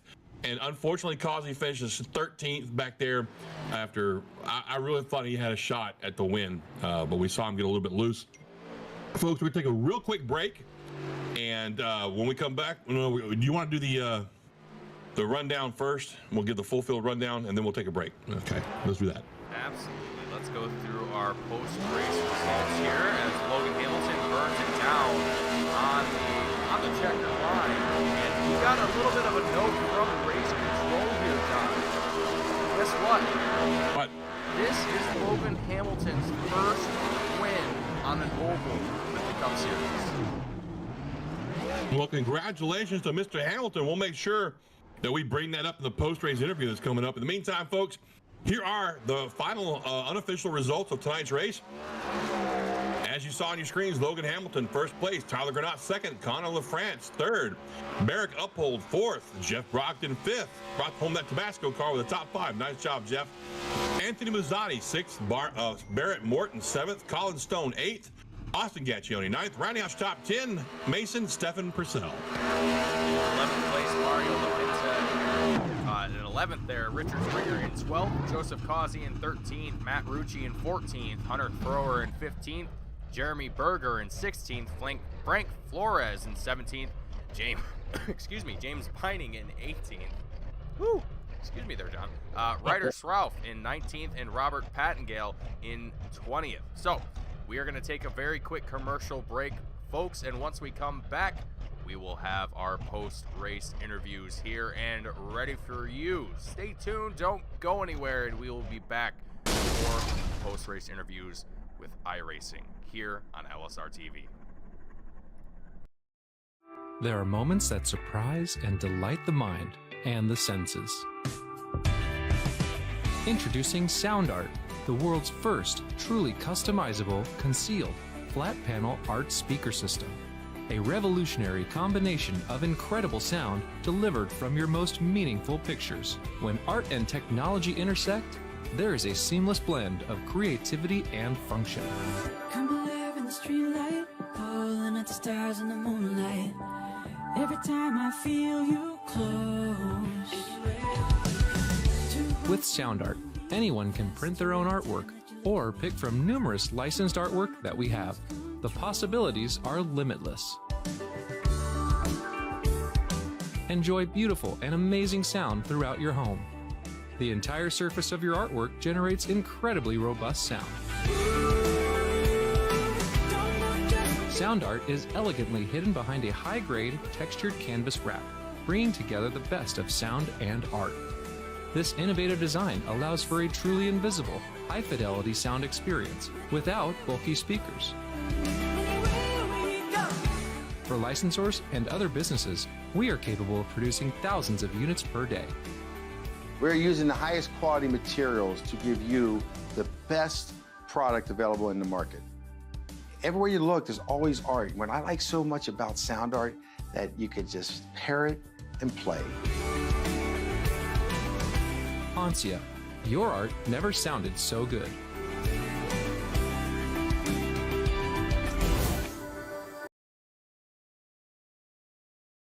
And welcome back, folks. Friday Night Racing here at LSRTV Productions. Sorry, they caught me with my mouth full, Mason. Folks, we had a great race tonight. A lot of action on track. We had a lot of drama on track.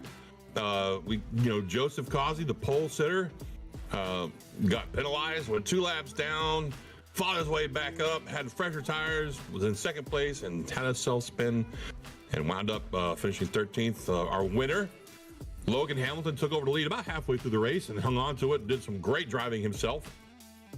So what we're going to do now is we're going to drag these guys up here. We got Granat, we got Hamilton. Who's the other one we're missing there, Mason? We're just missing, looks like Connor LaFrance at this point in time, but... And the 7 car. And the Sunny D car, the guy with the orange. You better bring some orange juice with him when he comes. Oh, you better have some orange juice, because I sure am thirsty. Right. All right, well, let's go ahead and get these. If we can't get him in here before we get done with the first two, we'll talk to our race control leader, and that'd be Nolan Rimple if he's not too busy. Sometimes he is too busy with the post-race stuff. But, all right, let me go ahead and get Tyler Granat up in here. Tyler, this is John up in the booth. How you doing, buddy? Pretty good. How about you guys? Well, we're still catching our breath down here, man. That was a hell of a race there towards the end. You brought it home in second place. Talk to me about your runner-up position there, bud. Yeah, it was a very up and down day. The beginning of the race, I was really struggling and just loose all around. And then about halfway through in that really long run, I finally got into a rhythm and it started to come to me and just slowly made up ground and found my way to the front towards the end there. Well, I'll tell you what, man, it was really exciting to watch you do that. Mason, you got anything for him? Yeah, Tyler, we've seen you all season, doing fairly well here. Top 5s, top 10s for the most part, and taking home a second place here for the 81 machine here tonight. You got to be feeling pretty good with yourself here tonight, and carrying that forward going into future races here. I'm actually pulling up our schedule as we speak to see where we're heading to next, and it looks like we are heading to Homestead for the Florida Man 200 at this point in time. So Florida Man. So Homestead, a very, very different oval than we have here at Kentucky. So what are you expecting going into Homestead, and are you feeling pretty confident given the success here tonight at Kentucky. Yeah, I'm definitely confident after a good run like today. Like you said, it's a totally different track, so it's going to be totally different. And with the new car, new package, you know, we're not doing the high downforce stuff anymore. It should be a lot more fun, and we'll see what it brings. It's been an up and down season so far, so hopefully it trends up next week. Well, Tyler, do you have anybody you want to give a shout out to? The floor is yours, buddy. Well, yeah, first I want to give a shout out to Hunter. I got into him there with, I think it was about 10 to go or so. I mean, totally my fault, just a racing deal. I didn't mean to do that. I know he's upset about it, and he probably doesn't care what I say, but it wasn't intentional. I ran into the back of him by accident, and just want to apologize to him. And shout out to Connor LaFrance and Austin. They're great teammates in this league, and Nolan for putting this on, and you guys for broadcasting. It's a great league to be a part of. Well, thanks so very much for the kind words, my friend, and we look forward to seeing you next week, and maybe you can step this up one more notch and pull out the W. Yeah, hopefully, and talk to you guys again next week, one spot better. Sounds like a date. All right, Tyler, thank you so much for your time, buddy. There you have, folks, tonight's second-place driver, Tyler Granat, in the 81 car. And unfortunately, we do not have our third-place driver here, so we're going to skip straight to not Haley Deegan. Dang it, Logan, you got to change that name, bro. You got my hopes up every time. Anyway, Logan Hamilton, our winner tonight in the 12 car. Logan, buddy, what a race, man. Not to bring anything away from you or take anything away from you, man, but I honestly didn't see you as dominant at first as you turned out to be for the last half of this race. Talk about your run, man. Oh, dude, I'm so happy. This is my first win on an oval. First oval race, too. Congratulations on that, man. I've been close to winning on ovals a lot of times, but there was always something that went wrong right at the end that would take me out of it. But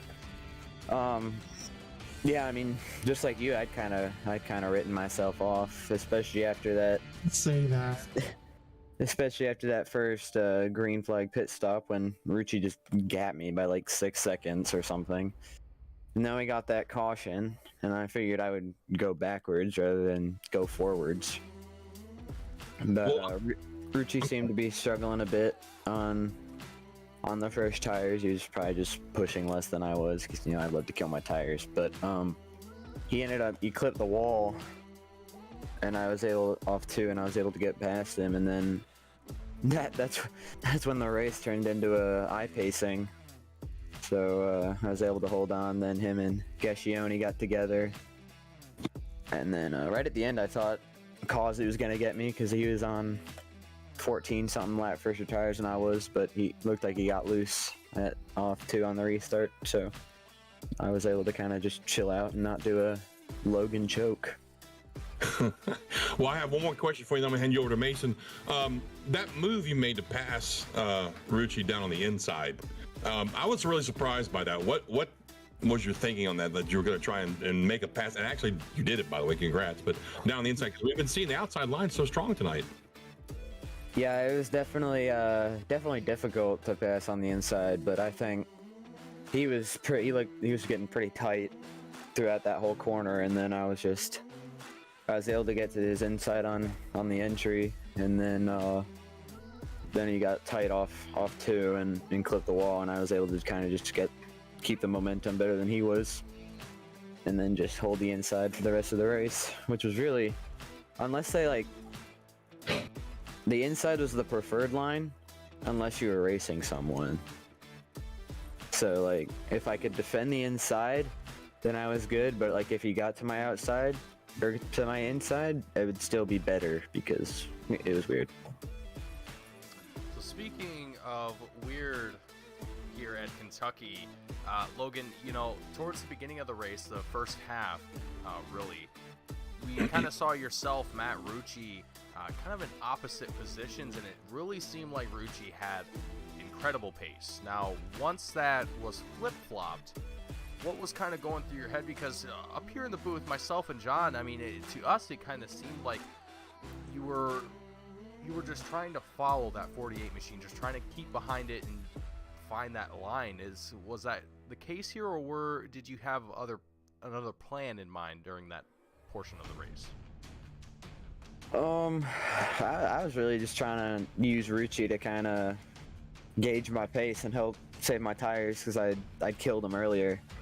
So I was content just chilling behind him, and it was so hard to pass on the bottom, and everyone was so good at defending the top because of the way the corners are that I was just chilling behind him because I figured even if I did try to pass him, I probably wouldn't, and I would kill my tires doing it. So I figured I'd chill and just be content with second place because at the time we still had half the race to go or something. So I was just trying to save my stuff, not hit the wall, because Hunter and Anthony did that early in the race and they felt like a rock. So that was a big important part of the race tonight, was staying off that wall. Well, Logan, congratulations once again on what I am going to believe is going to be the first of many wins here at L-TAC on the oval courses. And I know that we, myself and Mason, I can speak for Mason, that we are looking forward to watching you do this again, man. Congratulations on that win tonight. And do you have a shout outs do you want to give to anybody? Yep. Shout out Tucson Sound Art, Robert Pattengale. He had to start in park tonight, but thanks to him for being on my car every week. They've been with me since season 1 of L-TAC, so shout out to them. Shout out to AMC, my granddad's company. They're on the car as well. Shout out to my teammates, Jeremy Berger, Mario LaPinta, and Colin Stone.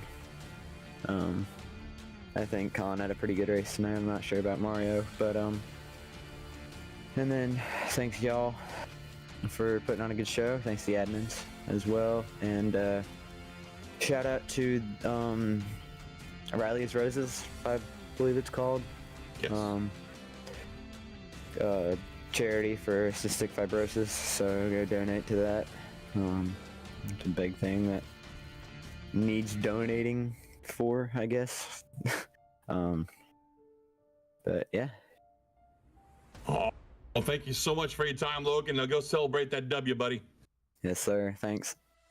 There you have it, folks. Logan Hamilton brings home the W. Finally got him a good one, man. So we're going to go ahead and bring Barrett Morton up into the box. Barrett, you here, buddy? Yes, sir. I got you, bud. Hey, bud. I know tonight probably wasn't the finish you were looking for, but you looked really strong out there, even with a couple of little issues you had on track tonight. But we really wanted to talk to you about Riley. How is young Miss Riley doing these days? She's doing great, actually. She just had her she's had a CF appointment on Tuesday, and everything seems to be good. So next couple appointments, I think, are gonna get her fitted for a vest. So that'll be another change of pace for us. Best. You know, I know she's what 7 months old right now. Yeah, 8 months as of yesterday. Oh, well, that's good. Let me tell you, I know this is it's not a laughing matter. CF is not a laughing matter, but if I can say that we got anything good out of this ordeal that we've been through with our daughter, is that she sings to us. Well, not anymore. She's 20 now, and she doesn't have the vest on anymore. But I mean, you know, when she was little and she would do her breathing treatments here at the house and her vest treatments with us, she'd sing while she's on that thing. And it's the most adorable and cutest little thing in the world. So just, oh man, that's great. I'm gonna have to. I'm pretty sure Riley will do the same. Yeah, I'm gonna have to send you a video. Her favorite thing to do is sing "Jesus Loves Me." So there you go. We play it on the TV, and she loves to sing along to it. So awesome. Yeah, it's gonna be and the look on her face the first time she hears her doing it is going to trip you out too, because it catches them off guard. But over the years, you know, we've tried so hard to find good things to bring away from this experience, and that's one of them. Even though it's something she has to do all the time to keep her healthy, you know, she manages to still bring a smile to our faces. Folks, if you look in the right hand corner of our broadcast, if you're still out there, you'll see the website there for Barrett's daughter's fundraiser. Her name's Riley. You're going to look for either Riley's Roses or Riley Morton up there, and it's fightcf.cff.org, and donate as much as you can, or you know, if you can't give money, give your time. These folks need volunteers to go out and help with these walks and whatnot and help raise these funds. The funds go to helping these families out, helping the researchers out look for a cure, because this is right now an incurable disease. It's and it's rough on kids, man. As a parent who had never heard of CFF before this, I can tell you it's hard on these kids. It's hard on the parents too. Barrett, I've told you before, I'll be praying for you, buddy. Is there anything you want to throw out there to these folks before we sign off? Not a whole lot. You've pretty much said everything I needed to say. But but what this does, these donations, it goes and helps fund treatments and things like that. We've actually been a part of some of those, and it's been, it's helped our family big time. So we're venturing into this unknown for us. So glad to know we got some help and the support, and I greatly appreciate L-TAC for allowing this to happen, and LSRTV, Sean Deal, Nolan, everybody helped put this together. Ryan Dingler making this awesome paint scheme for me. And yeah, then got those mad paint skills too. That's true. So, but I mean, I wish I could have had a better night, but I was fast, just some bonehead mistakes. And, I mean, you got a top 10, brother. That's nothing to shake a stick at, That's not bad. True. That's true. Well, listen, we're gonna wrap this up. I just want to one more time let you know that anytime you have any questions about what you guys are going through or what you can expect, give me I'll say give me a call. You don't have my number, but hit me up on Facebook through DMs or whatever, man. I'll be glad to give you a shout and talk to you and help you with anything I can. Okay. Awesome. I'll shoot you a request, man. I appreciate it. All right, Barrett. Hey, again, congrats on at least finishing the race at Kentucky, brother. That's more than I can say. I did, I think, 6 of them during the official weeks, and I might have finished 1, maybe 2. I'm not sure. Yeah, I really enjoyed the car. I wish I could have had long runs, and I wish I was able to be towards the front with the long runs, because I did great saving tires. But yeah, Well, it was a blast. I had a good time. Next week, brother. Next week's your week, right? I hope so. Homestead, right? Yeah, it's a good track. We'll try. But it's a blast. Well, there you have it, folks. That's Barrett Morton, driver of the number 9 Chevy ZL1, not out decked. That's not the word. Decked out in what I'm trying to say here is decked out in CF colors tonight. Purple is the color for CF, cystic fibrosis. So, stop by the website, folks, if you can, and check it out. And it's not just for Barrett's child. This money goes to the research for all children, and it goes to help with treatments and medical advancements and stuff like that. And it's very important because unfortunately cystic fibrosis isn't a very well-known disorder. It's not, again, I had never heard of it before Ashland. I've never heard of it, and I can't even only have the words right now. So anyway, we're gonna wrap it up tonight here from Kentucky Motor Speedway.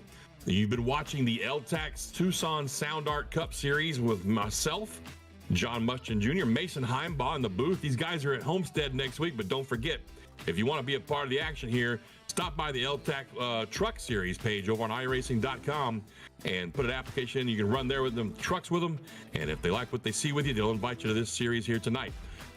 My name's John Muschin Jr. for Mason Heimbaugh. We're LSRTV Productions. Cody Wood and Jeff Stabnow, the guys that run things over there, they're pretty good people. I mean, they're normal, not too bad of weirdos, but anyway, I'm going to that comment. Folks, we've had a great time bringing this race to you tonight. God bless each and every one of you out there.